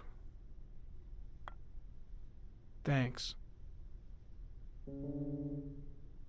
You look preoccupied, if you don't mind my saying so. Problems with the investigation? Blake is convinced that Mars is the killer. Not you. I thought there was some evidence to that effect. That's true. But it just doesn't make sense. His psychological profile doesn't fit. Neither does the geolocalization.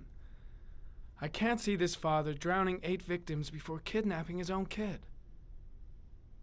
Mars is not the origami killer. I'd stake my life on it. Then who is? I haven't the faintest fucking idea. Maybe you should review the evidence in your possession. That's just what I was thinking of doing. Oh, one last thing, sir. You should be careful not to overindulge in you-know-what. It can be dangerous. Very dangerous. I'm trying to keep a handle on it, but that's difficult. It gets more and more difficult. It'll end up killing you if you're not careful. That would be most unfortunate, sir.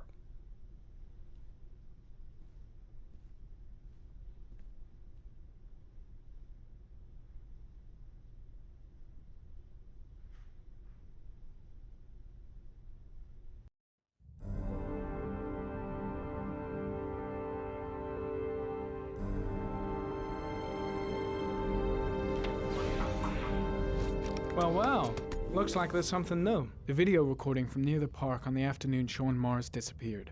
I doubt there's anything on it, but you never know.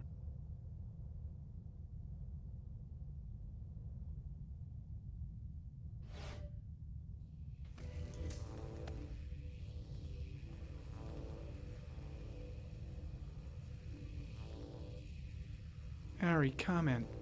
Tire tracks on the side of the road behind the railroad line. It may be the killer's car.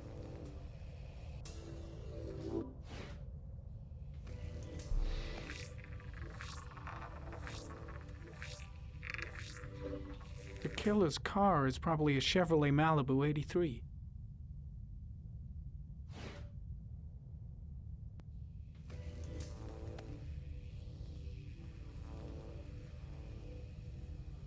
A Chevrolet model corresponding to the tire prints passed at 1602 heading for the park, when in the opposite direction at 1637. That could fit the time that Sean Mars disappeared. Could it be the killer's car? Pity we can't see the driver's face.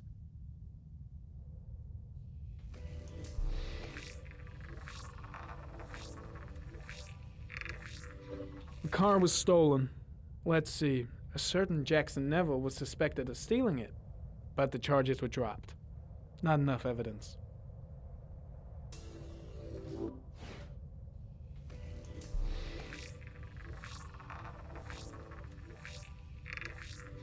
Jackson Neville, aka Mad Jack, involved in several cases of buying and selling stolen vehicles. Considered to be very dangerous. This guy might have provided the killer with a car. It's a pretty slim lead, but it's all I have right now.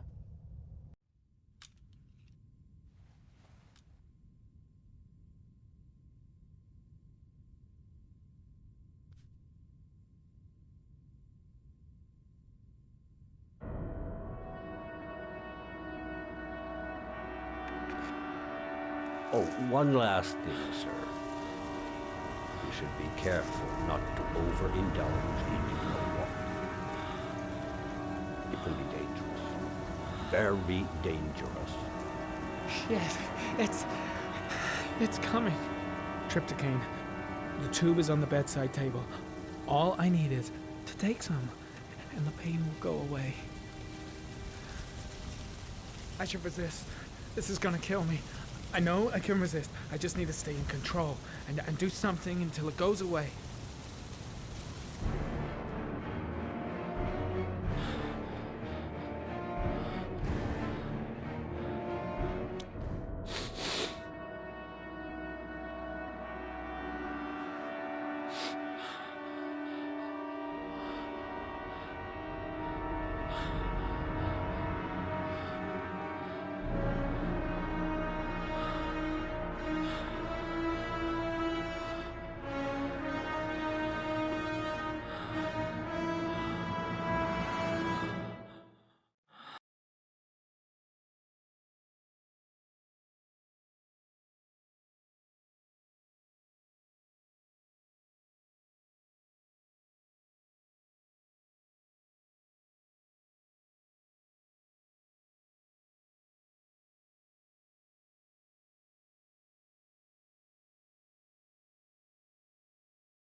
Hi there, Manfred.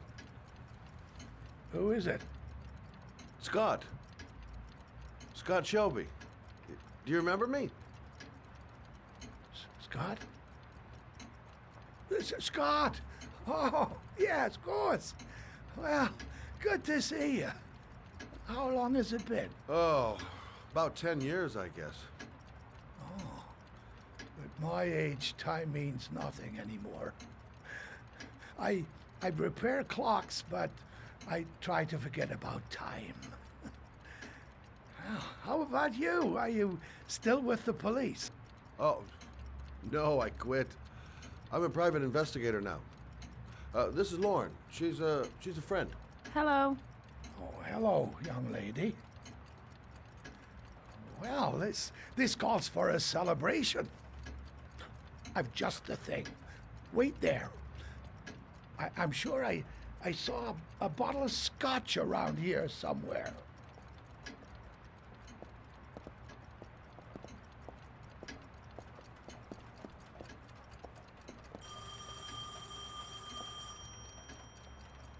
Do an old man a favor, would you, Scott? Tell him to call back this afternoon. Sure, no problem. Hello? Yeah, this is Manfred's. He's not available right now. Could you call back later this afternoon? Thanks.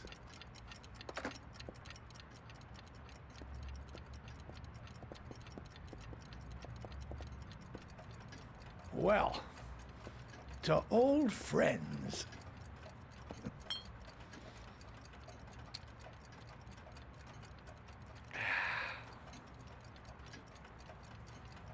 I'd like you to have a look at an envelope. I thought maybe you could tell me about the typewriter that was used to type the address on it. Oh, let's have a look.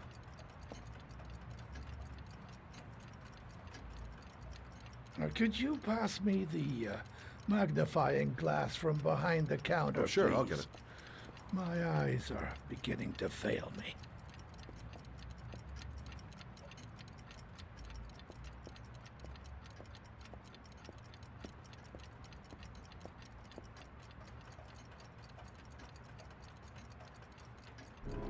Thanks.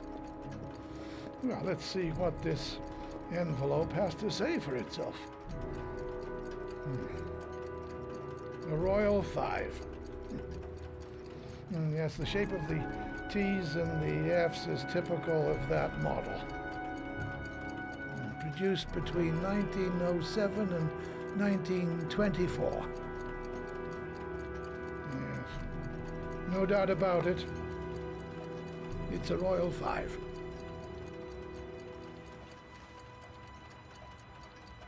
These typewriters, are they rare? No, they're fairly common. I'd say many folks have one gathering dust in an attic or in their cellar.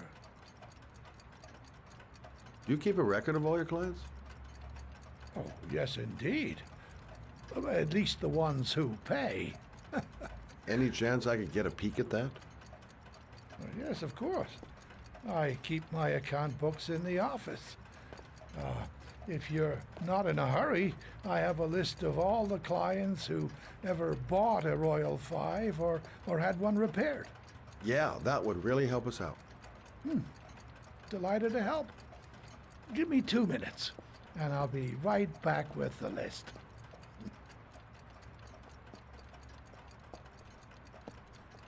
You think the killer's been here? If he has a 1920s typewriter, he may have needed Manfred's services to get it fixed. We'll know when we get the list.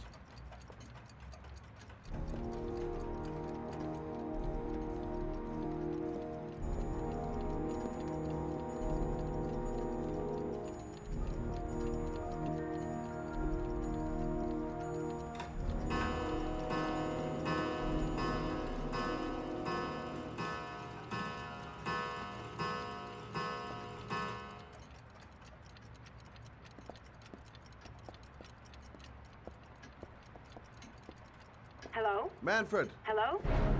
Your call is logged, sir. A police car will be there in a few minutes. I need to know who you are, sir. Sir? Hello?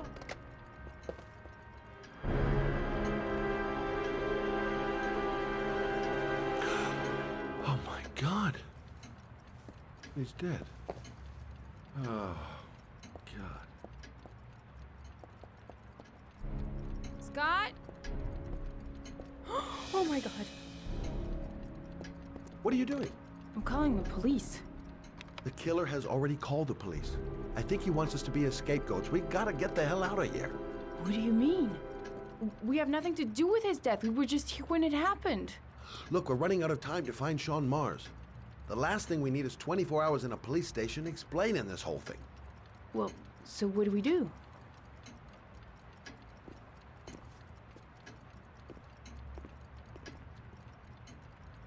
Watch the front door.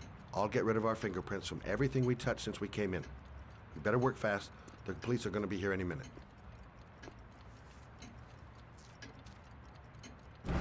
What are you doing, Lord? If someone comes in, we're going to be in trouble. These are Manfred's account books. He must have been looking for owners of Royals when he was killed. Forget it. We got to get out of here fast.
almost finished.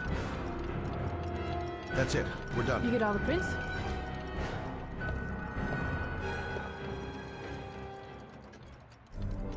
I got what I got. It should be enough to prevent them from finding us. Come on, let's go.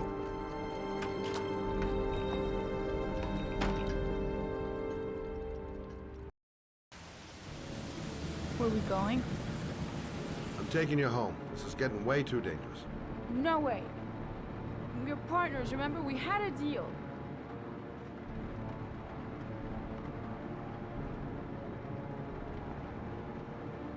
Listen, Lauren, I know you want to find the killer, but you're not helping me by putting yourself in danger. I'm not a child. I know what I have to do. I want to find my son's killer. You're not going to stop me.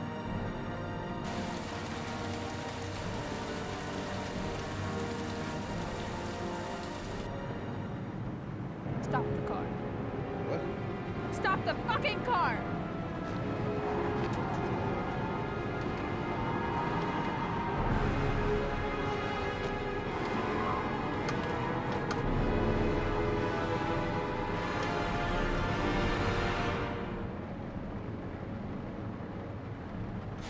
If you're not gonna help me find the bastard who killed my Johnny, I'll do it on my own.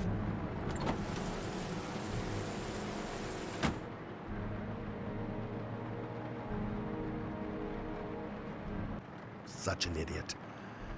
I better catch up with her. It's all my fault. I should never have let her come with me.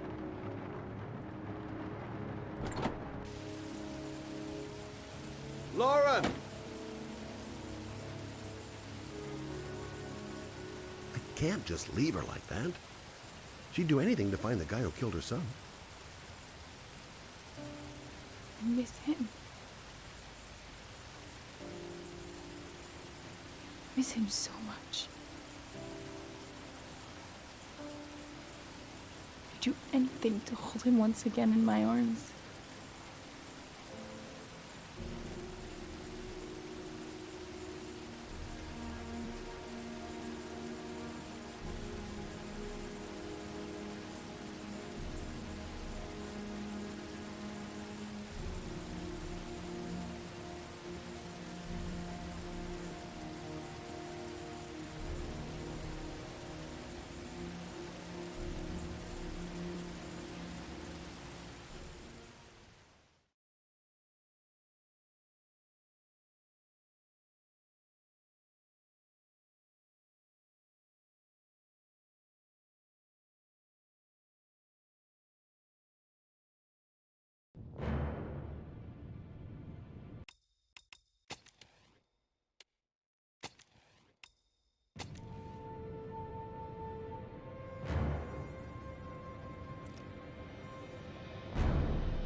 Yeah?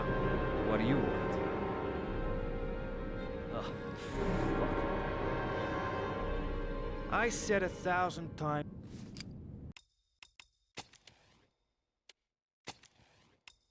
Hey! Take it easy, man, huh? Keep cool. What do you want? Dope? Money? Tell me what you need. Sure we can make a deal, huh? God! I'm gonna blow your brains out, you son of a bitch!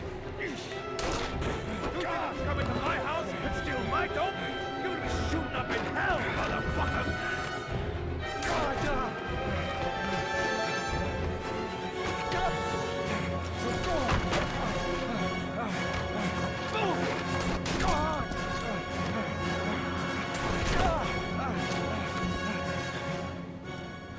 Goddamn punk! I'm gonna blow your brains out.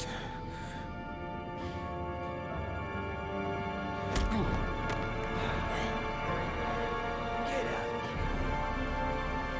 Go die somewhere else.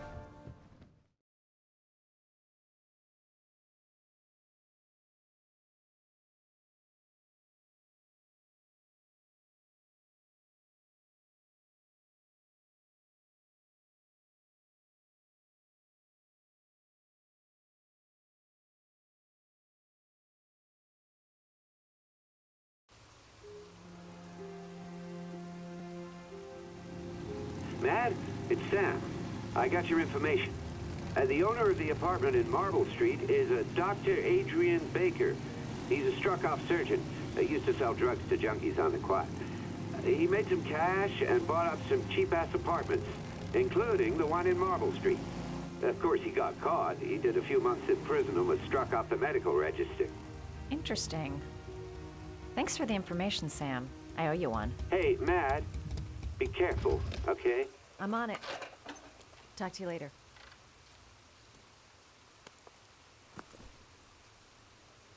The owner of the apartment where Ethan was supposed to cut his finger lives here. Not much of a lead, but it's all I've got.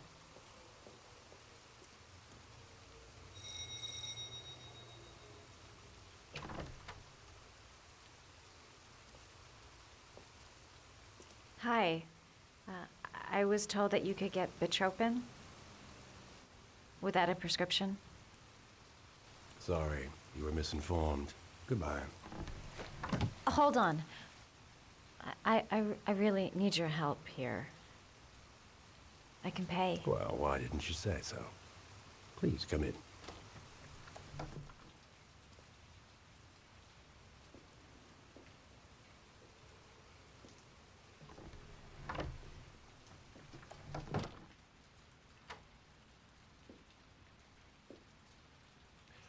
So, you're looking for Bitropin, my dear? Are you having trouble sleeping? How much do you need? I don't know, about 3-4 boxes. Well, no, that shouldn't be a problem. Would you like a drink? I was just about to have one. Sure, why not?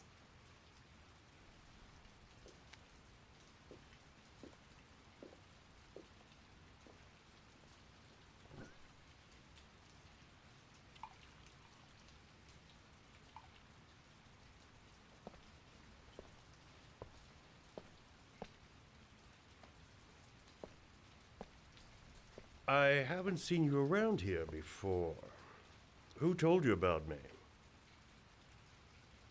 The important thing is that we're here, right? I heard you had some apartments for rent. I'm looking. Sorry, darling. Those are all booked up. Shame. I was looking for something around Marble Street.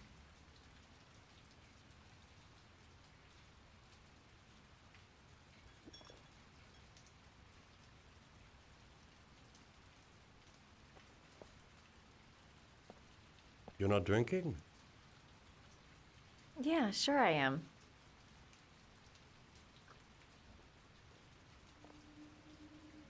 Having some trouble? Didn't your mother ever warn you about accepting gifts from strangers?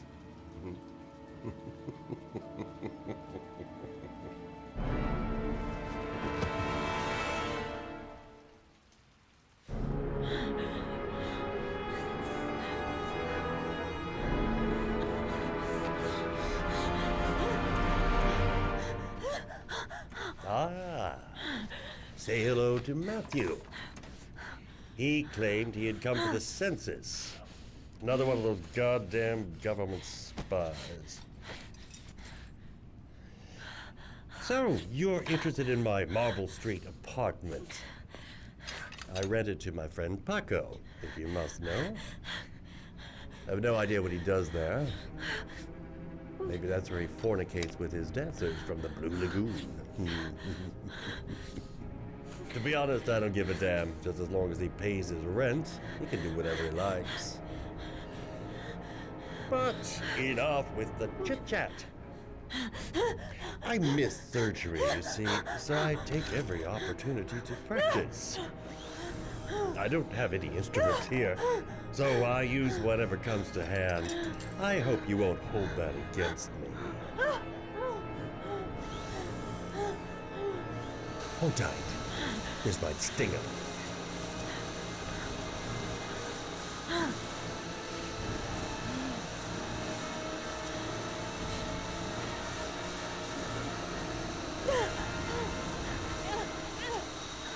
Have you ever noticed, as soon as you start to do a little housework, someone always comes calling? I'll get rid of our visitor and be right back. Don't move. I won't be long.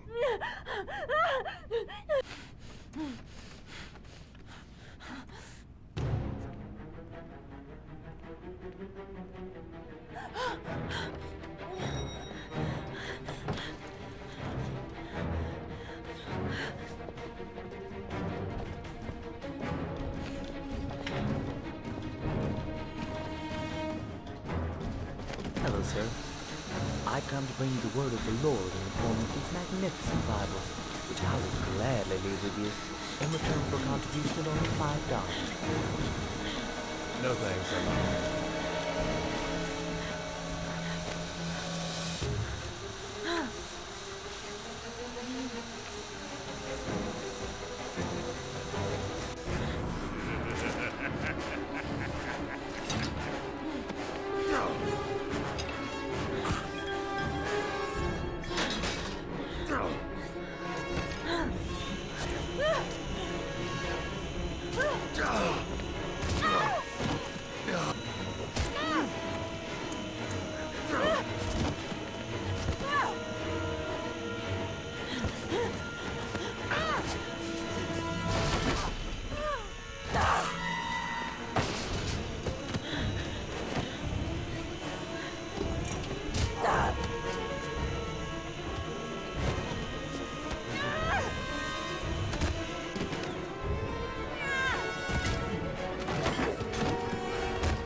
Hey, Cracker!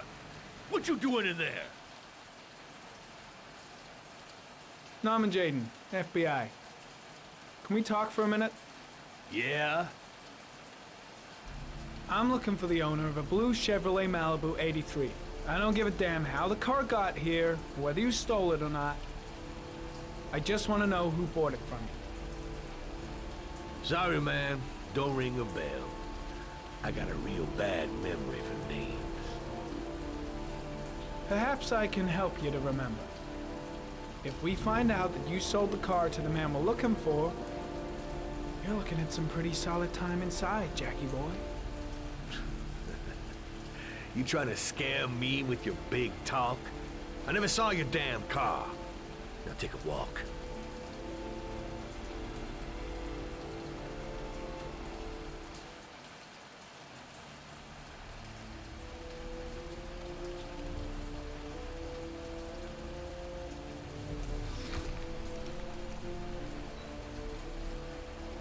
Blood? Now why is there blood here?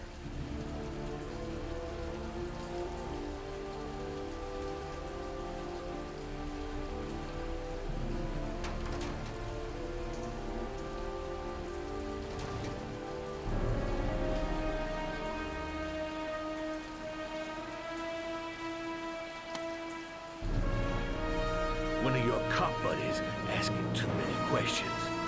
I had to solder up his little mouth. Hands on your head, pig. I ain't got time to be playing around with you. Let's just get you out of sight and finish you off.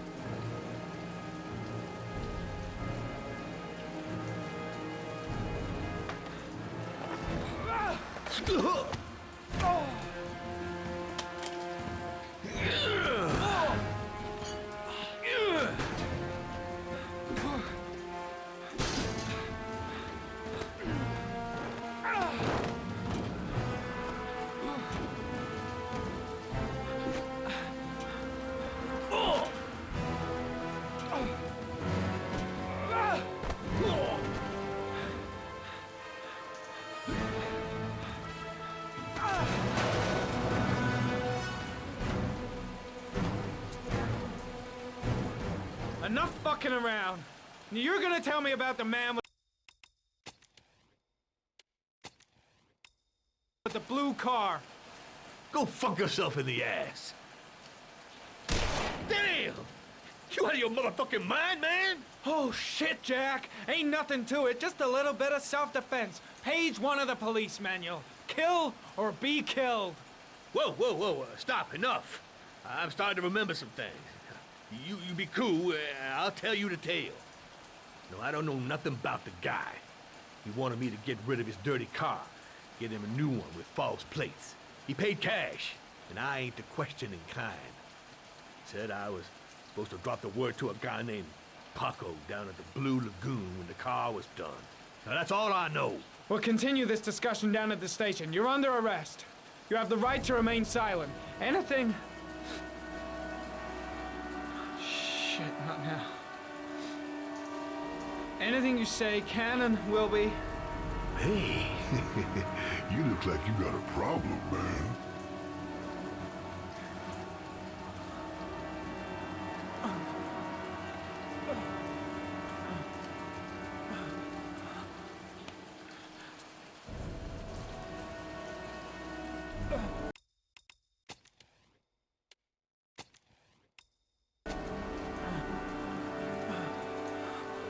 Turn around.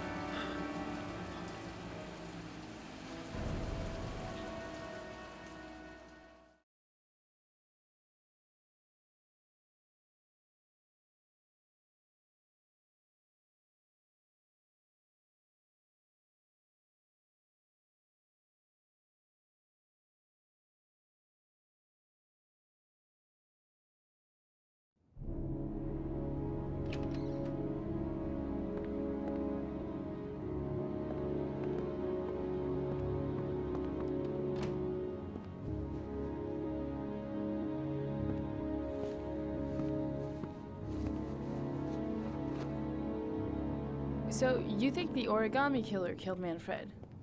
That makes sense. Didn't want him spilling his guts to us. And you suspect Gordy Kramer, right? Oh, him or one of his men. Gordy has the time and the means, not to mention the fucked up attitude to go along with it. He's only a suspect, but He's a pretty guilty-looking one. Are these your files on the case? Yeah, I've been working on them for a couple of years. I built up a mountain of paperwork. Magazines about origami? You think the killer could have subscribed to one of those? If he was even remotely interested in origami in the last 30 years, his name may be in there somewhere. Trouble is, there's over 500 names. It gets a squat. I'm starving. Do you have anything to eat?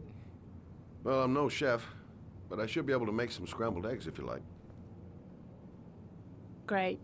I'm soaking wet. I need to warm up a little. Is it okay if I take a shower? Be my guest. Go in my bedroom. It's the next door. Oh, I'll cook up the eggs while you're under the shower.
I took the liberty of borrowing your bathrobe. Looks better on you. I don't really like raw eggs. Maybe I should have told you. I'm sorry. I told you, I'm not a great chef. It's okay. What's that? The notebook I took from Manfred's place. According to this, about 30 clients bought spare parts for Royal machines in the last 10 years. The killer may be one of them. Oh, you know, checking out the alibi of 30 clients one by one, that's a lot of legwork. Except that if we cross-check them with the list. The list of subscribers to origami magazines. You still got that, right? Yeah, of course. Lauren, wait.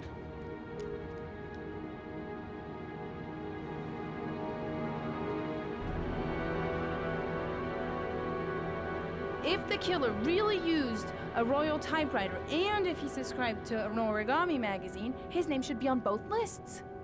Well, Lauren, I mean, that's just an assumption, but yeah, I suppose. His name is here somewhere. Help me. We're gonna find him.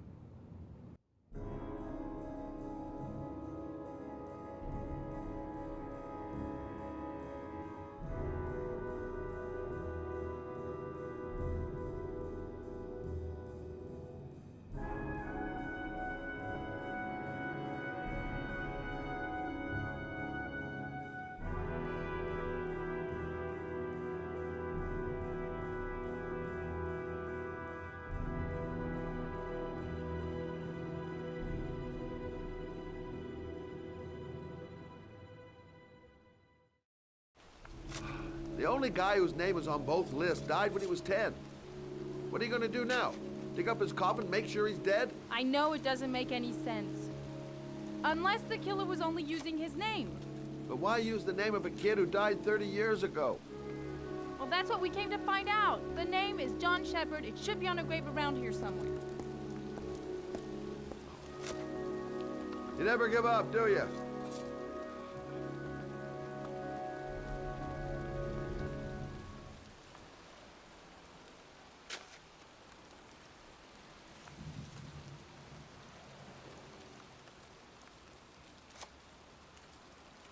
Excuse me. I'm looking for the grave of a boy named John Shepherd. Straight ahead, a little further on. Thanks.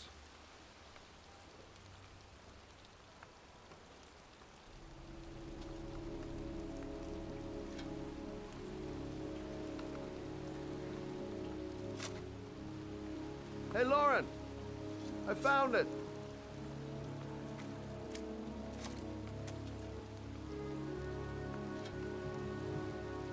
Origami figures. That's one hell of a coincidence.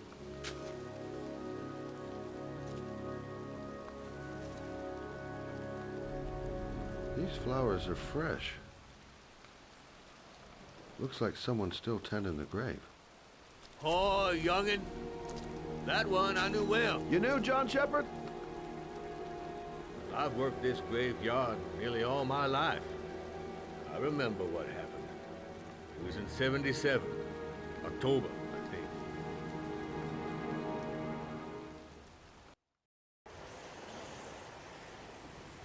Yeah, good-for-nothing hoodlums, get the hell out of here! God, beat it, you lousy no-good brats! Come back when your fucking mother comes home from work. He's drunk again. What are we gonna do? It's pouring rain. We're gonna get soaked if we spend a day outside. Well, at least you won't get beat. Little rain never hurt nobody. Come on, let's go play. Bet you can't catch me!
Move your ass! I'm waiting!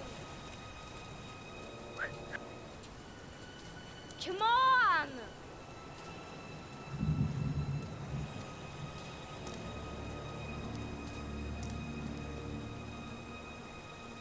Gee.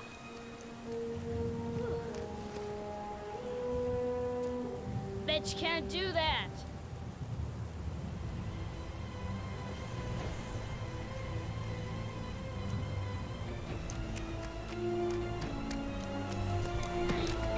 Move your ass! I'm waiting!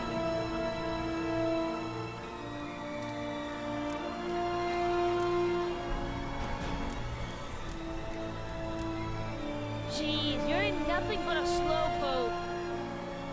Jeez, you're nothing but a... Come on, loser!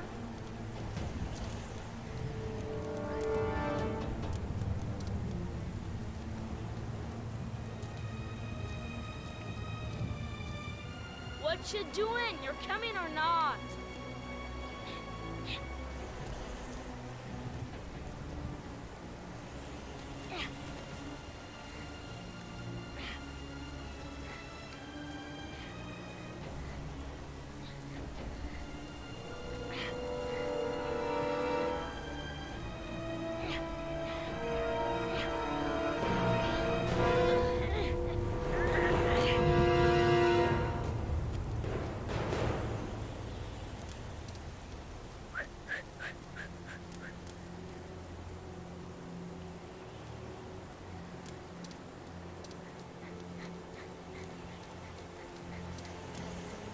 Yippee-ki-yay!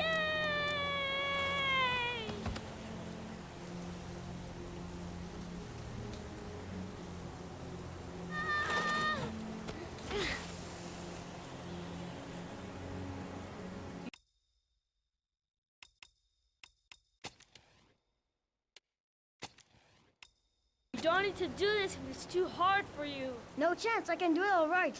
Just you watch.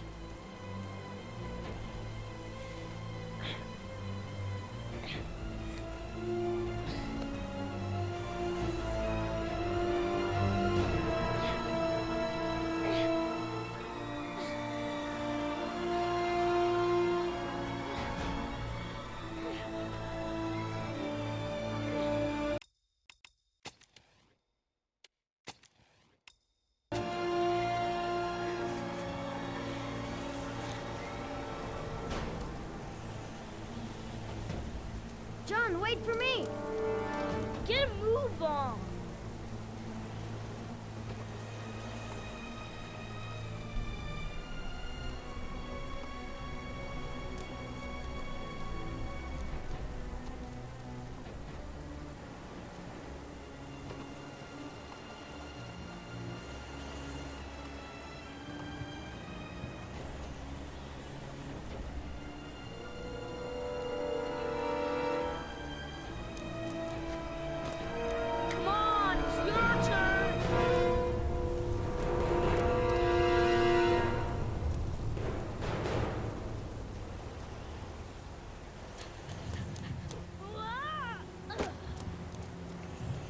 It's time for the jump of death!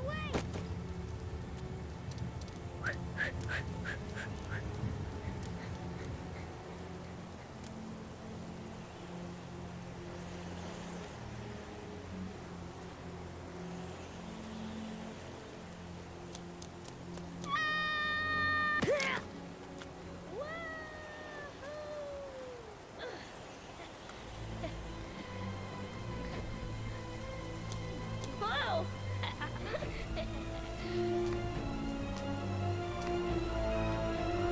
Let's play hide and seek. You go and count to 20 and try to find me, okay? 1, 2, 3, 4, 5, 6, 10, 11, 15, 16, 20.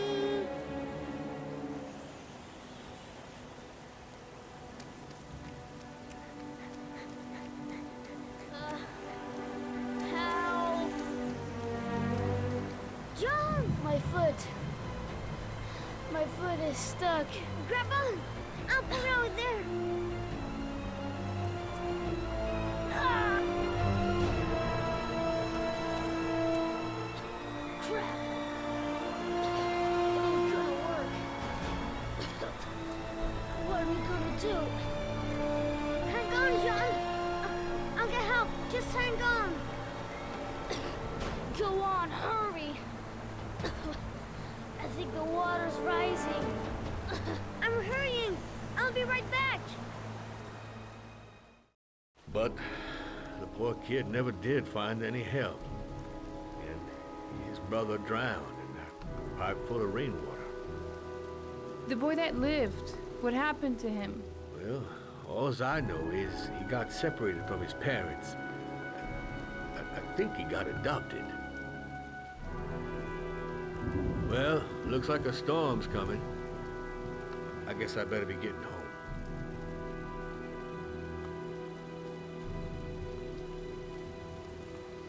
Christ, what a horrible story. John Shepherd drowned in the rain while holding his brother's hand. Do you think he could be the origami killer? Come on, let's get back in the car.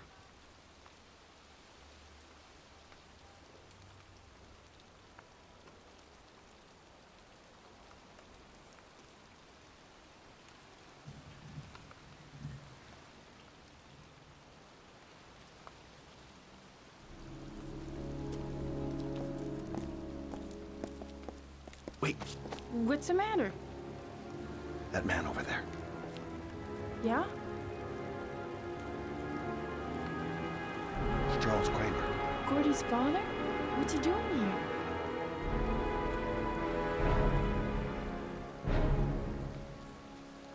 He's putting flowers on John Shepherd's grave.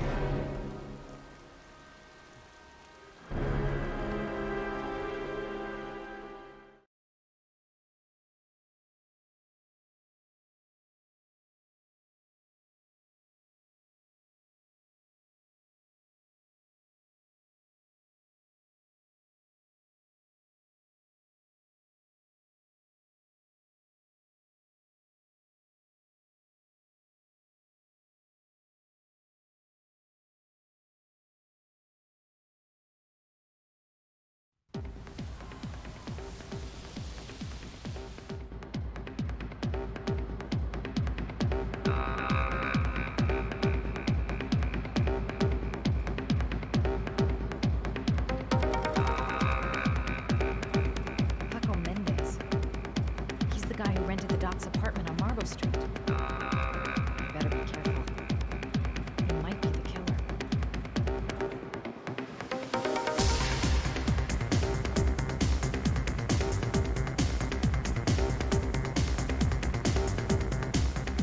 I'm looking for Paco Mendez. Do you know where he is? He's at his table over there. Does he know you? Not yet, but I have to talk to him. That's not possible. Mr. Mendez has asked not to be disturbed.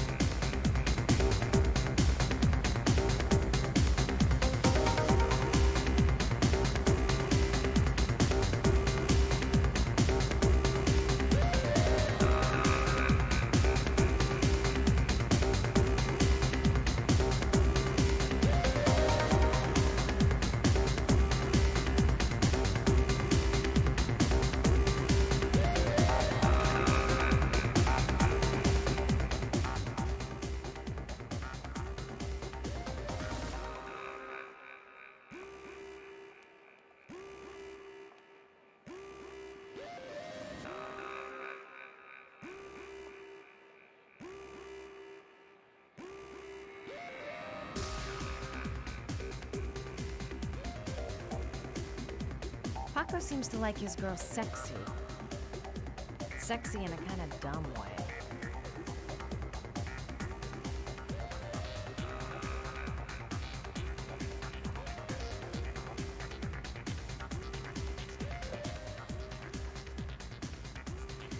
Time to play the sexy girl.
Hey, you!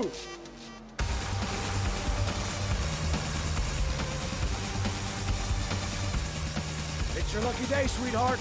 The boss wants to invite you to his table. Hey, thanks for accepting my little invitation. You new around here, honey? I think I would have noticed you before. My name's Paco. You? Madison. I'm Madison. Ah, I like the way You move, Marisa. You're making me all hot under the collar. Maybe we can continue this conversation somewhere more private. Oh, cool, baby. Yeah, come with me.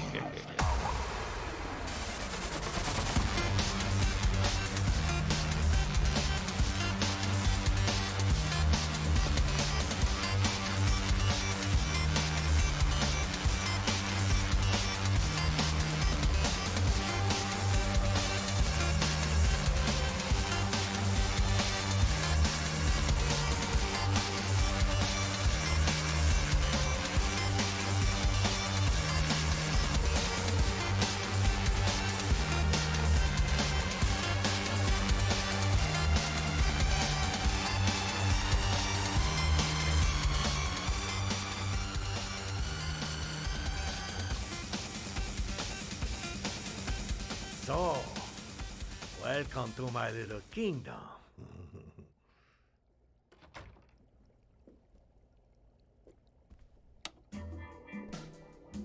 I'll take that. Just get in the way of the good things, sweet cheeks. So, show me what you can do. Take it all. Slowly. Take it all off. I'm sorry. I think there's been a little misunderstanding. Look. I'll just go. No harm done. Another time. I think it is you who have misunderstood, honey. I'm tired of wasting my time. It's now or never, baby. And I never take never for an answer.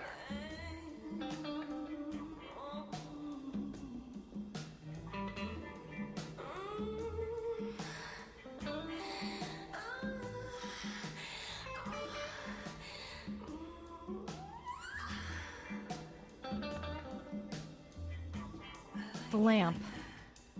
If only I could find some way to grab it. Oh, I know!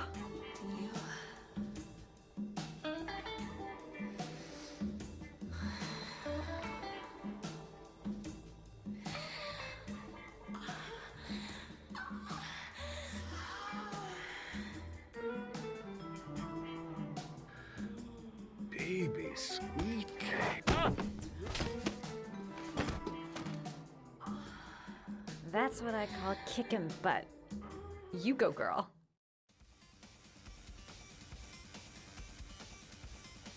Okay, Act 2. Let's hear Loverboy sing.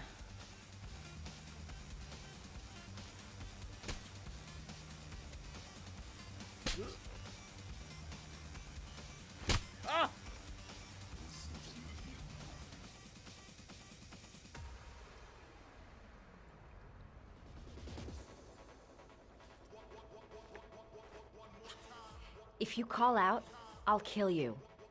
Got it? Shit. What you want? You rent an apartment on Marble Street. I want to know why. An apartment? I don't know what you're talking about. Ugh! You fucking bitch! I'm gonna kill you! You haven't got the balls, lady. But you're gonna know balls when I catch up with you. Boss? Is everything all right?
Okay, Act 2.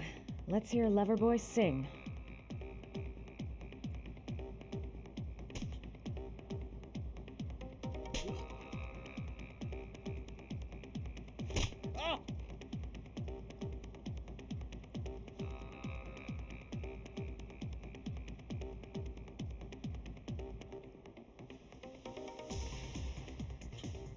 If you call out, I'll kill you. Got it? Shit. What you want? You rent an apartment on Marble Street. I want to know why. An apartment? I don't know what you're talking about.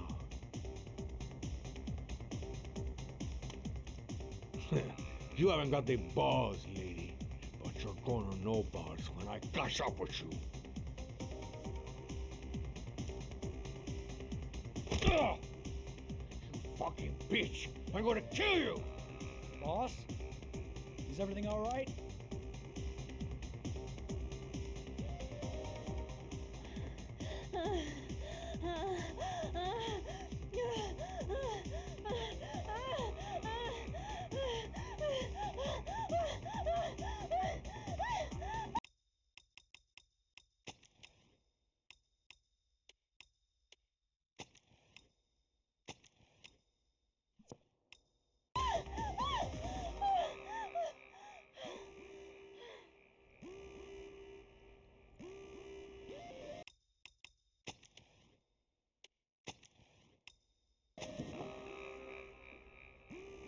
If you value those prized balls of yours, Paco, then it's time for you to talk.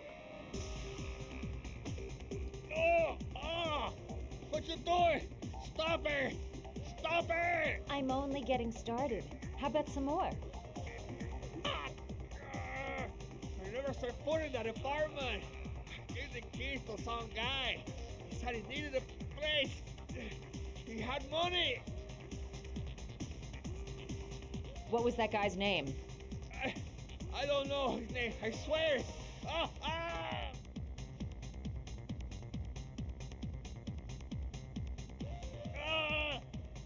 Shepard.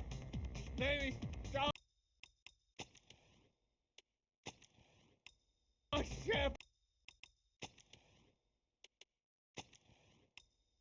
That's all I know. I swear it. There, that wasn't so hard, was it? I really appreciated this romantic moment, but I gotta dash. See you next time, lover boy.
I'm here to see Paco.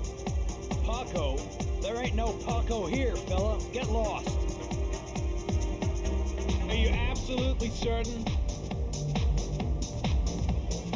He's in his office. Take the stairs over there.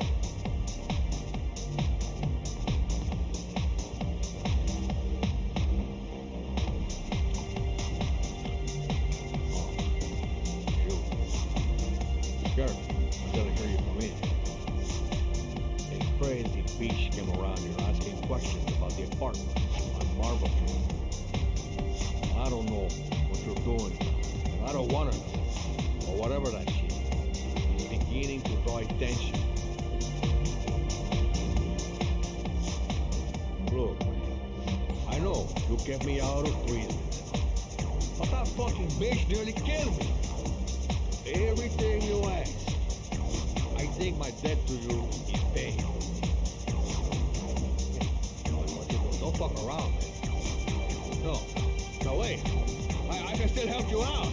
No. Don't keep me.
Gotta go.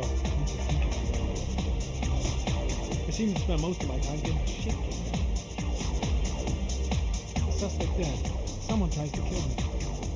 On the right track, do you think?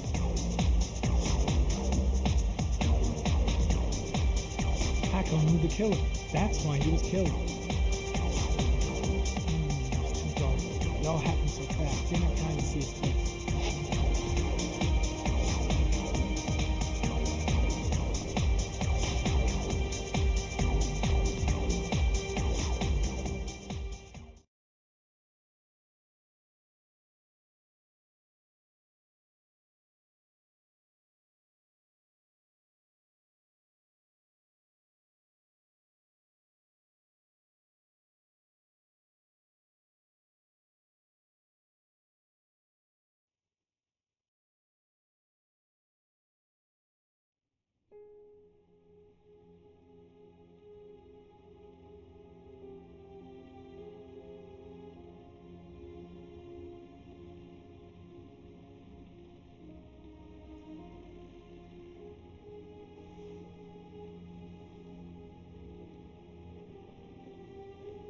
Ethan.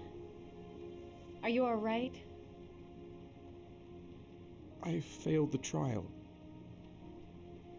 I was supposed to kill a man. I couldn't do it.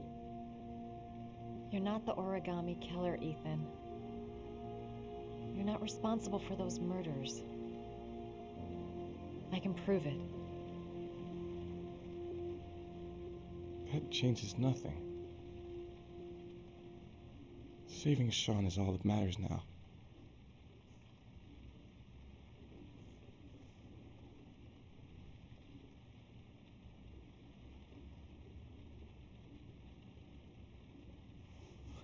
I can't. Not now. I'm sorry. I didn't mean to. Anyway, I'm gonna go.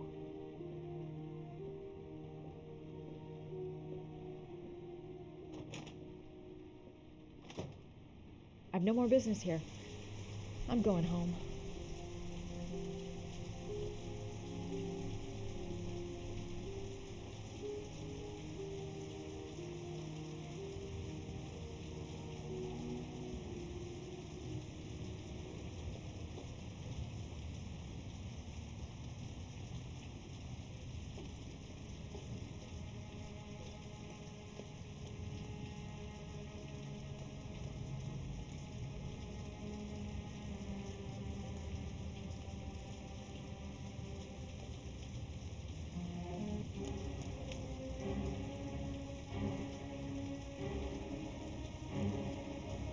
Cops. They're looking for Ethan. It looks like a raid.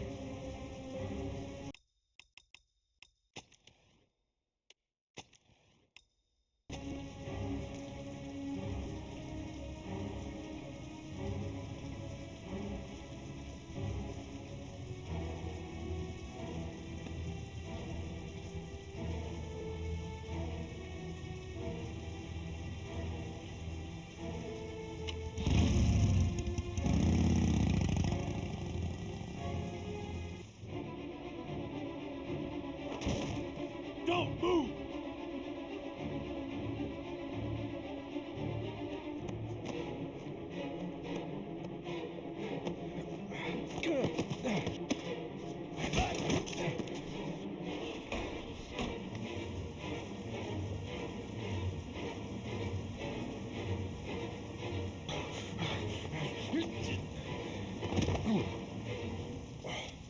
Come on, he's getting away! He's still on the move! Get him!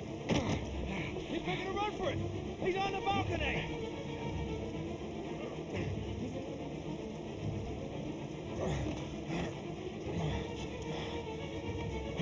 Whoa!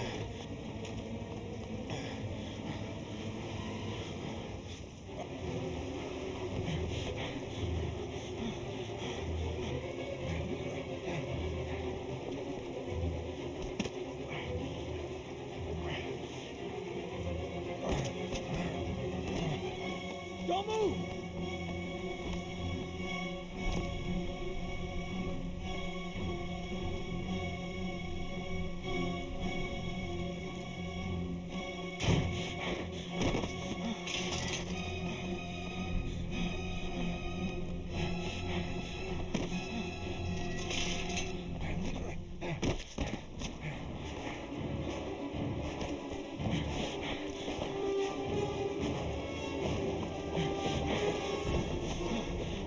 Police! Stop!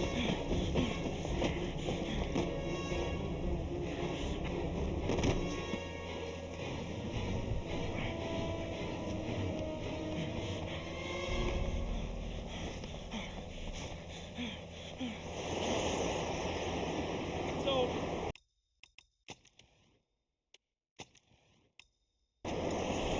On your knees, hands behind your head. Easy, pal. Nowhere to go. You're surrounded. Holy fuck!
Lauren? I'm sorry, Scott. You should have listened to me, Mr. Shelby. I told you to drop the investigation. Your son is a serial killer. How many people does he have to kill before you turn him in? Gordy has his faults, but he's still my son. You have no children, Mr. Shelby. You can't possibly understand. You leave me no choice. Your investigation is over. For good.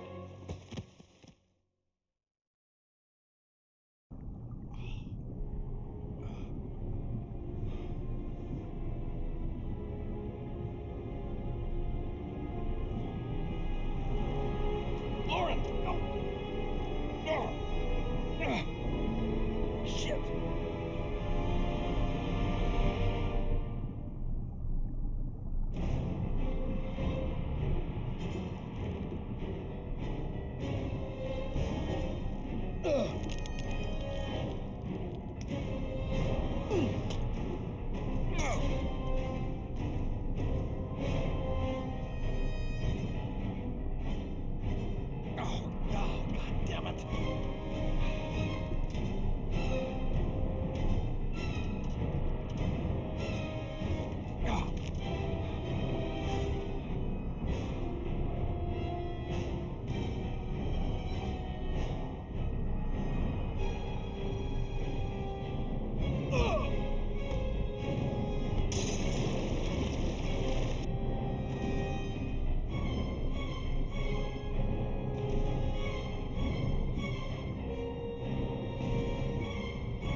Bastard. I'm gonna kill you.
Fucking asshole.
Hello, I'm looking for Anne Shepard's room.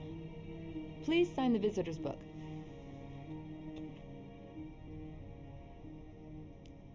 Are you a member of the family? Yeah, you could say that.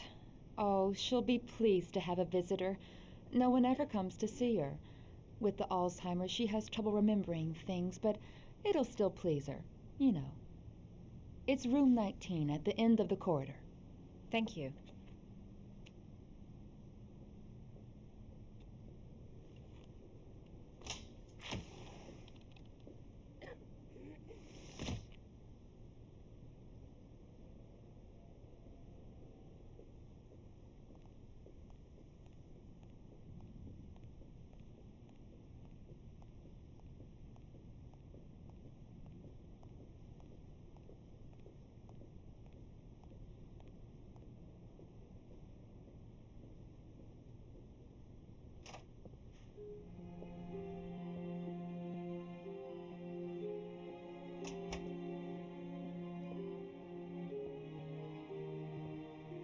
Hello, Mrs. Shepherd.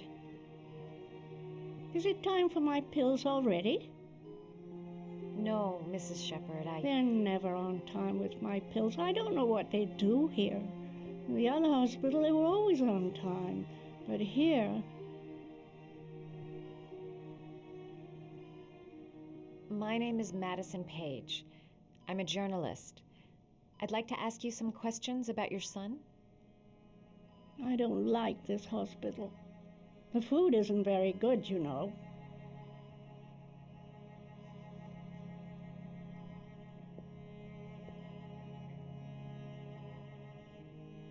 Do you remember John? My Johnny. He is a good little boy, you know. Your other son, Mrs. Shepherd, John's twin brother.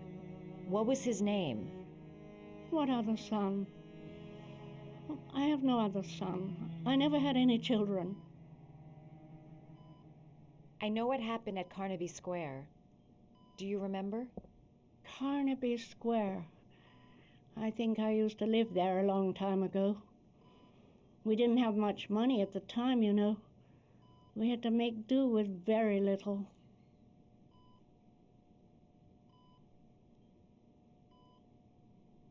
Mrs. Shepherd, your son may be linked to a series of murders. Perhaps you have some information that could help the investigation. Are you a new nurse? Where are my pills? You had a son named John, and John had a twin brother. Do you have my pills? It's time for my pills. I think your son is in trouble, Mrs. Shepherd. He's done some terrible things. I need to find him. Do you understand? Terrible things you're telling me. He never came to see me, can you believe it? In 10 years, never. No one forgets their mother, do they? Try to remember, Mrs. Shepherd. John's twin brother was placed with a foster family after the accident. What was the name of the foster family? I asked them for a television, you know. They said I didn't have enough money. It's a pity. I'm fond of television.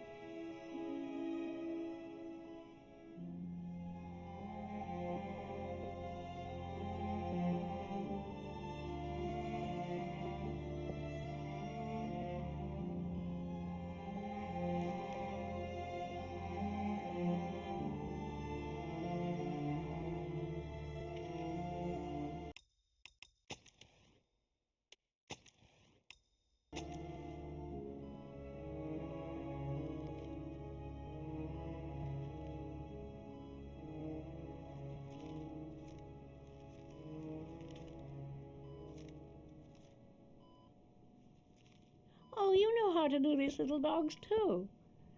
My children loved origami. I taught them how to do it. John loved the little dogs. He always wanted to call them Max. Max, Max, Max. All dogs with the same name. I was wasting my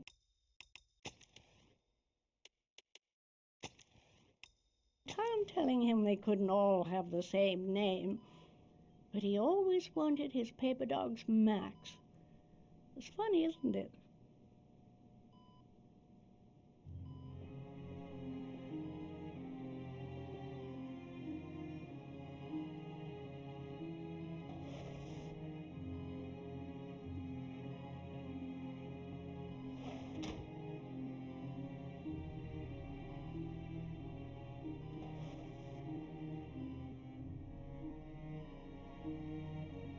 Are these your children, Mrs. Shepherd? John and his brother? Is that them? They're good little boys. Their father never looked after them, always drinking. They didn't have an easy life, you know.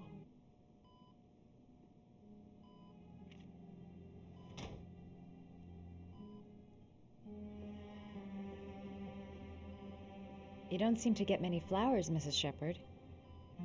No, but I love them. My son knows that I love flowers. I know he'll bring me some.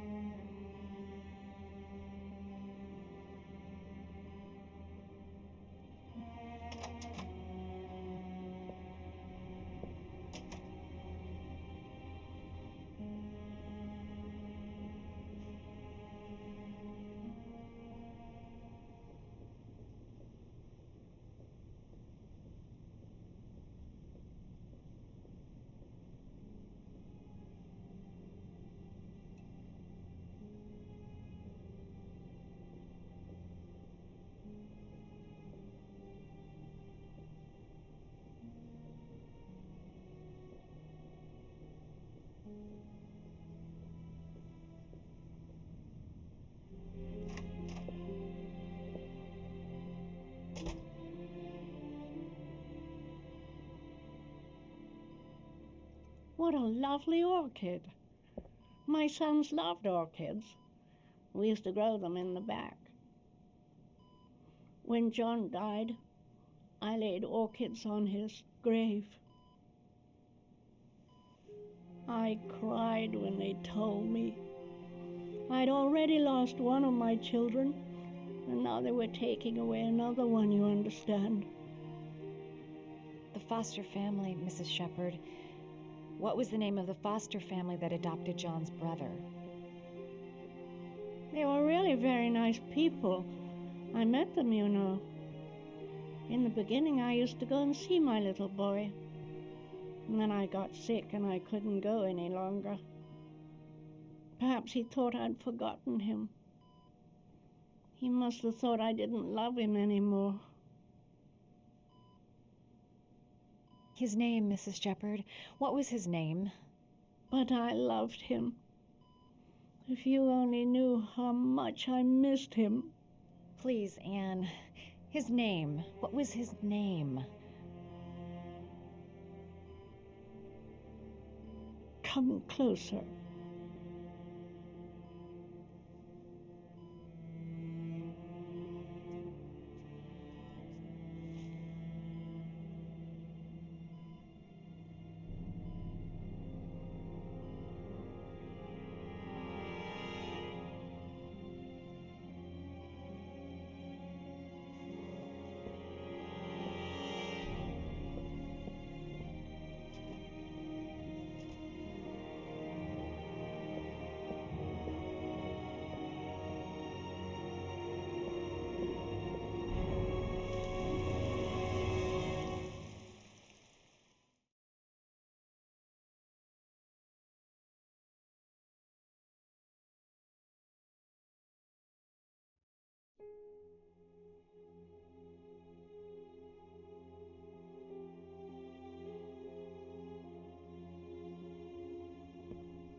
The last trial. The last question. Are you prepared to give your life to save your sons? There is a deadly poison in this vial. It will kill you in exactly 60 minutes. If you drink it, you will get the last letters of the address. You will have enough time to save your son and say goodbye to him, but then you will die. You can drink the vial or decide to leave. The choice is yours.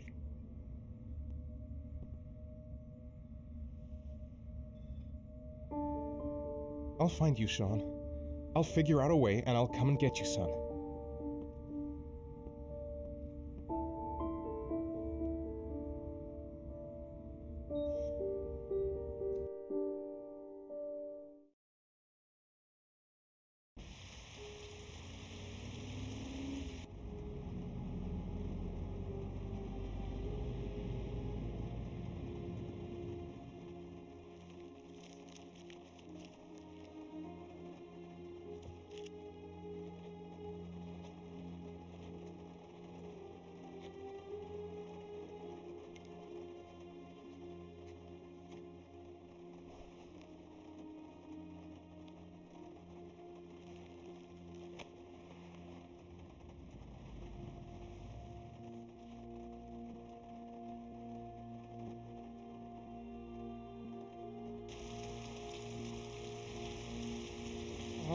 I can't find it! Where are you, Sean? Where are you?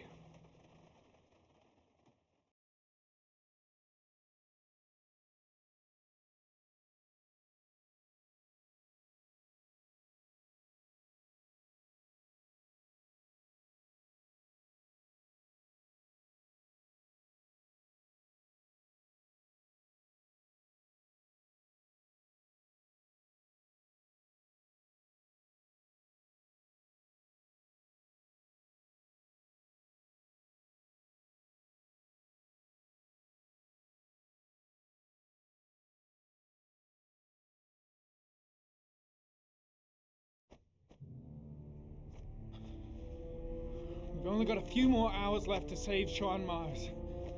There has to be a goddamn clue somewhere. It's probably staring me in the face. This kid's gonna die, and I'm going around in circles!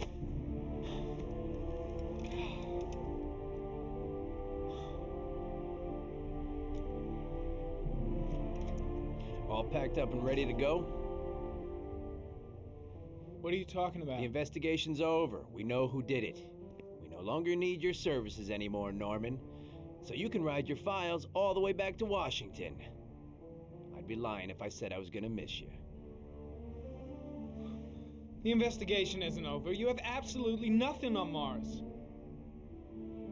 Mars is guilty. Case closed. Anyway, it's no concern of yours now. You're off the case. So pack up and fuck off. Blake, you are an unbalanced, psychopathic asshole. I'll take that as a compliment. Honestly, I don't give a shit what you think. I found the origami killer. Everyone's happy. End of story. Have a nice trip back, Norman.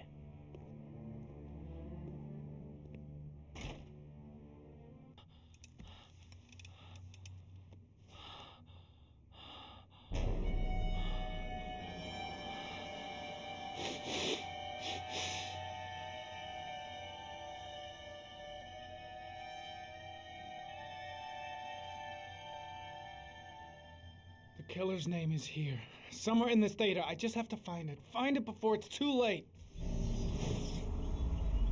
Oh, one last thing, sir. You should be careful not to overindulge in you-know-what. It can be dangerous. Very dangerous. It'll end up killing you if you're not careful. That would be most unfortunate, sir.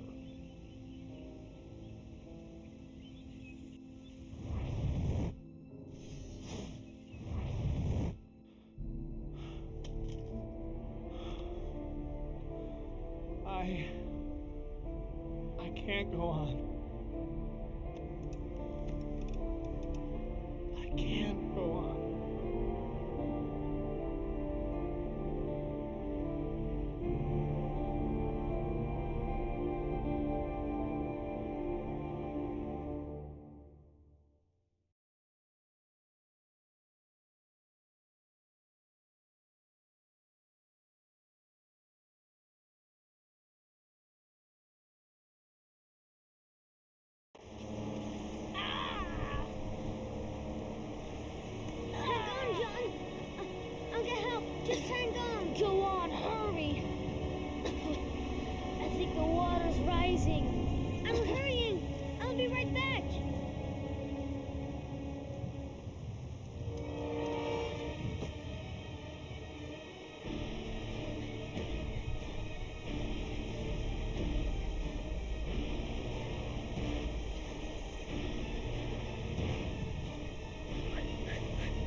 It's John!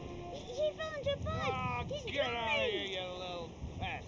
Leave me You alone! got to come, Dad! Come on! John's gonna die! John's gonna Well, die! that'll be one less greedy mouth to feed, won't it? Go away! Please, Dad! I'm begging you! John's gonna die! John's gonna What die, did I Dad! tell ya? Scram! Please! Please, Dad! You've got to save John! I tried, John. I really tried. But he wouldn't come. Please don't die, John. Please.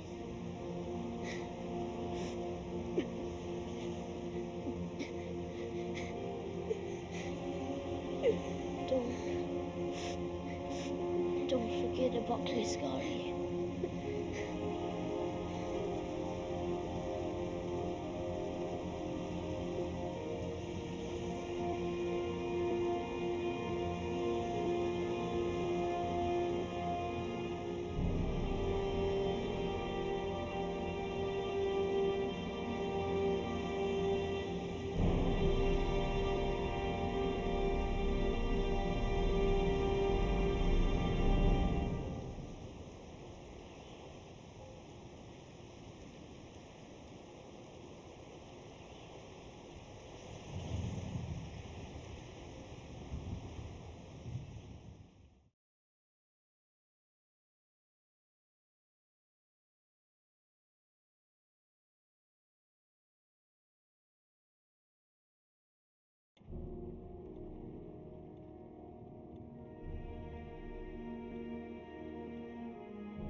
Nice you touch, girl.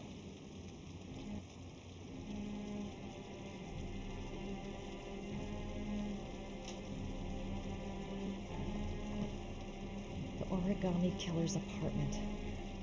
There must be something that'll tell me where Sean Mars is.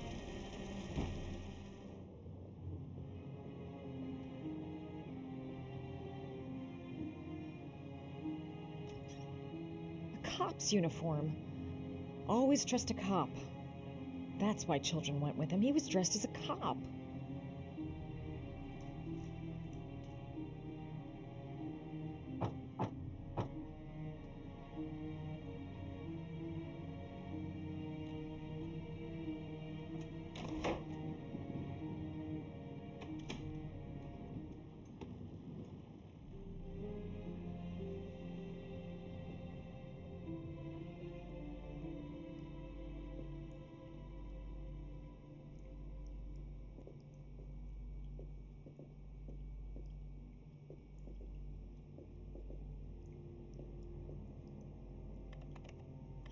Shit, it needs a password.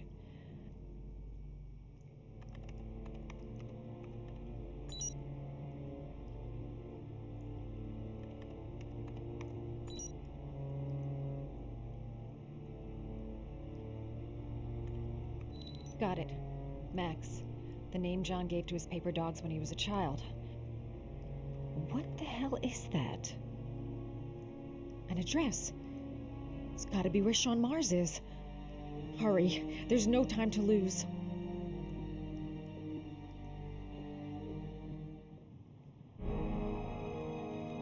So you found my little secret? It's over, Scott. All those children killed just to find a father capable of saving his son? Shut up! You don't understand. There's one child left. There might still be time to save him. Let him go. Do what your father couldn't do.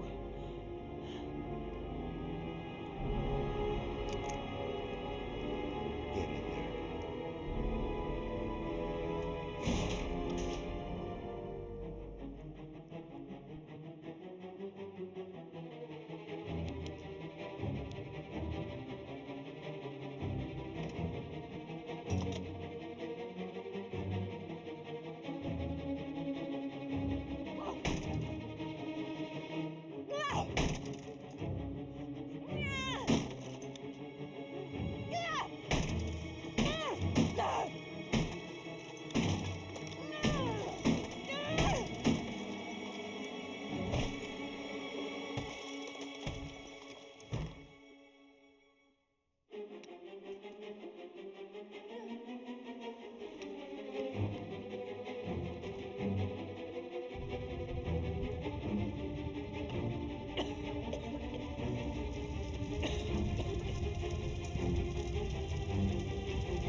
I know where Sean Mars is.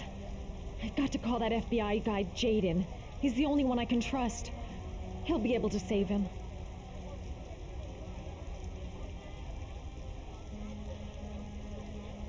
Mom and Jaden? My name is Madison Page. You don't know me. I'm a journalist. We don't have much time, so listen carefully. Ethan Mars is innocent. The killer's name is Scott Shelby. Sean Mars is at 852 Theodore Roosevelt Road. Have you got all that? Hold on, how did you... No, please, I'll explain later. You can call my newspaper, the American Tribune. They'll tell you who I am. Please hurry. Sean Mars may still be alive.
Sean? Sean, hang on. I'll get you out. Did you find Sean Mars? He's stuck in the well. He's drowning. Quick, help me get him out of here. Oh!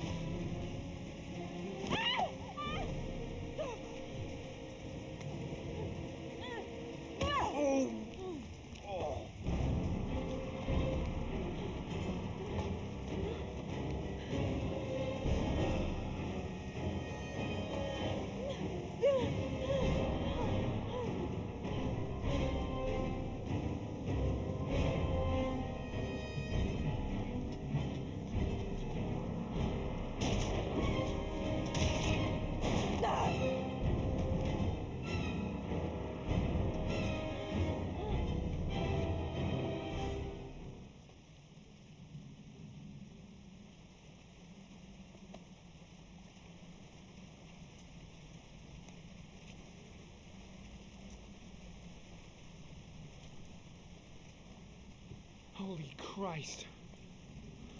Hang on, kid. I'll get you out of there.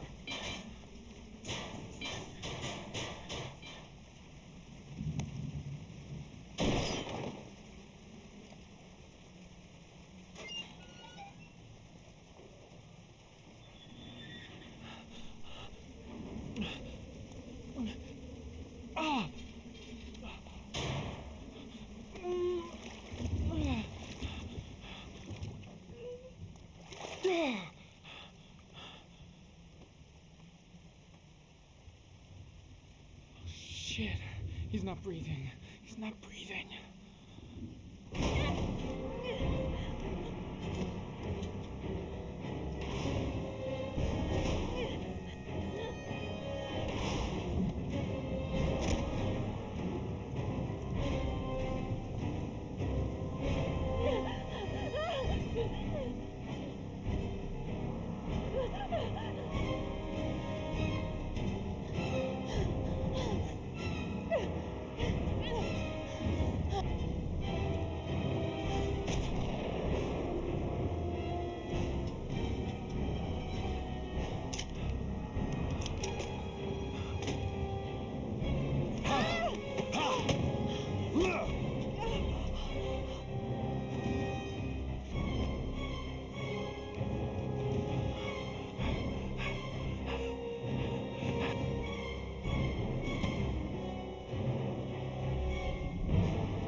Come on, breathe.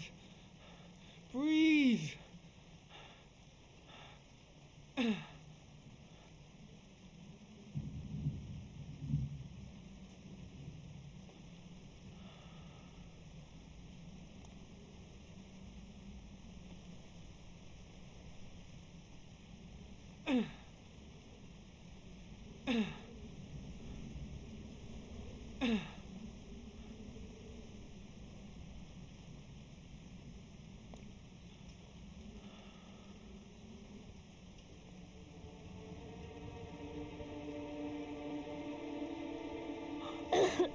Oh, you're okay, Sean. You're okay. You're safe now. You're safe.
There was general relief this morning when the police announced that they had found Sean Mars alive more than 4 days after his disappearance.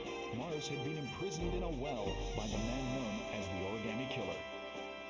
The successful resolution of this case was made possible only by the bravery and tenacity of Norman Jayden, an FBI profiler brought in to help local police. State-of-the-art technology and his own investigator's flair allowed him to track down the killer. Our main headline today: it is reported that the police have identified the man thought to be the Origami Killer. Scott Shelby, 48, is a former police lieutenant who claimed to be a private eye hired by the families of the killer's victims. Shelby was killed during a massive police operation, but further details have not yet been released to the public.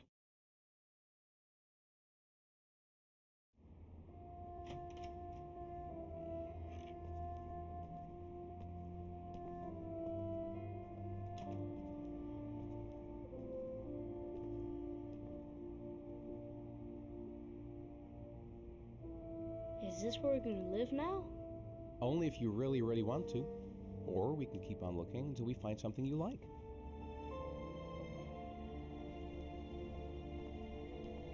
It doesn't matter where we live, as long as we're together. I will never let anyone or anything separate us again. We're stuck with each other, kiddo. Like glue. Can I choose what my room is? Sure thing, champ.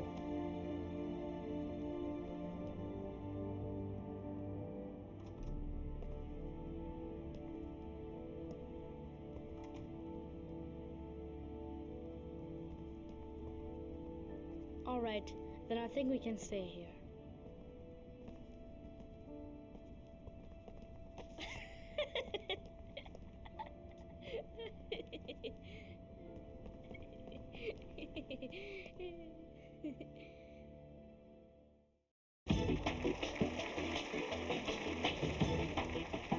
Our next guest is rumored to be about to receive a Pulitzer Prize for her remarkable series of investigative articles about the Origami Killer case. Showing incredible courage, her daring intervention led to the arrest of the country's most wanted criminal and saved the life of a little boy. This evening, I welcome a woman who might well be the true definition of a heroine for the ages, Madison Page. Good evening. Thank you for agreeing to talk with us. Now, you've been described as being both determined and tenacious. Two qualities, no doubt, that were needed to see you through the dark hours of this unbelievable story. Were you afraid at any time?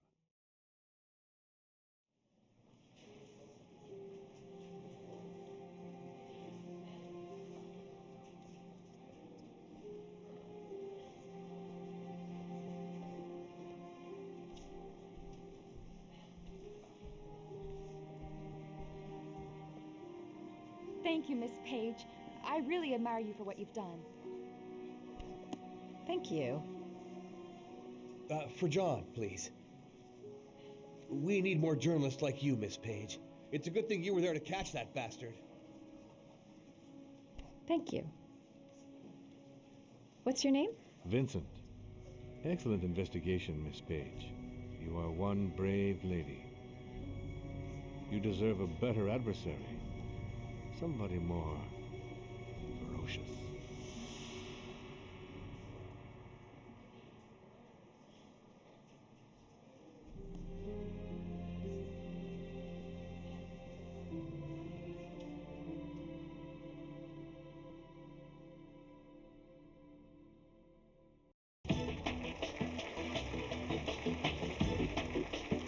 Our guest today is on the cover of today's World magazine this week and has been hailed by the whole nation as a new hero for our times.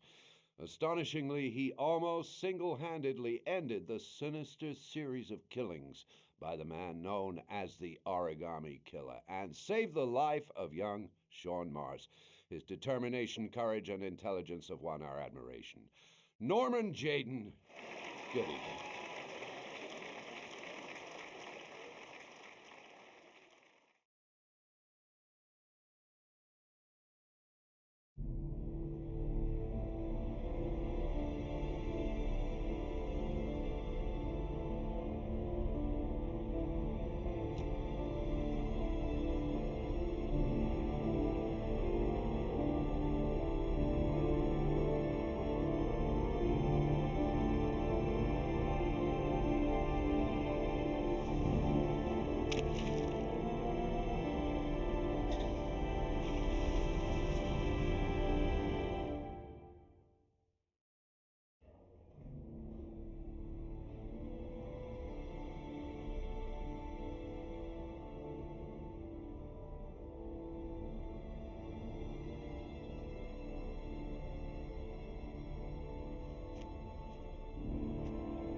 want to see them again. I'm a father too.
Stay back!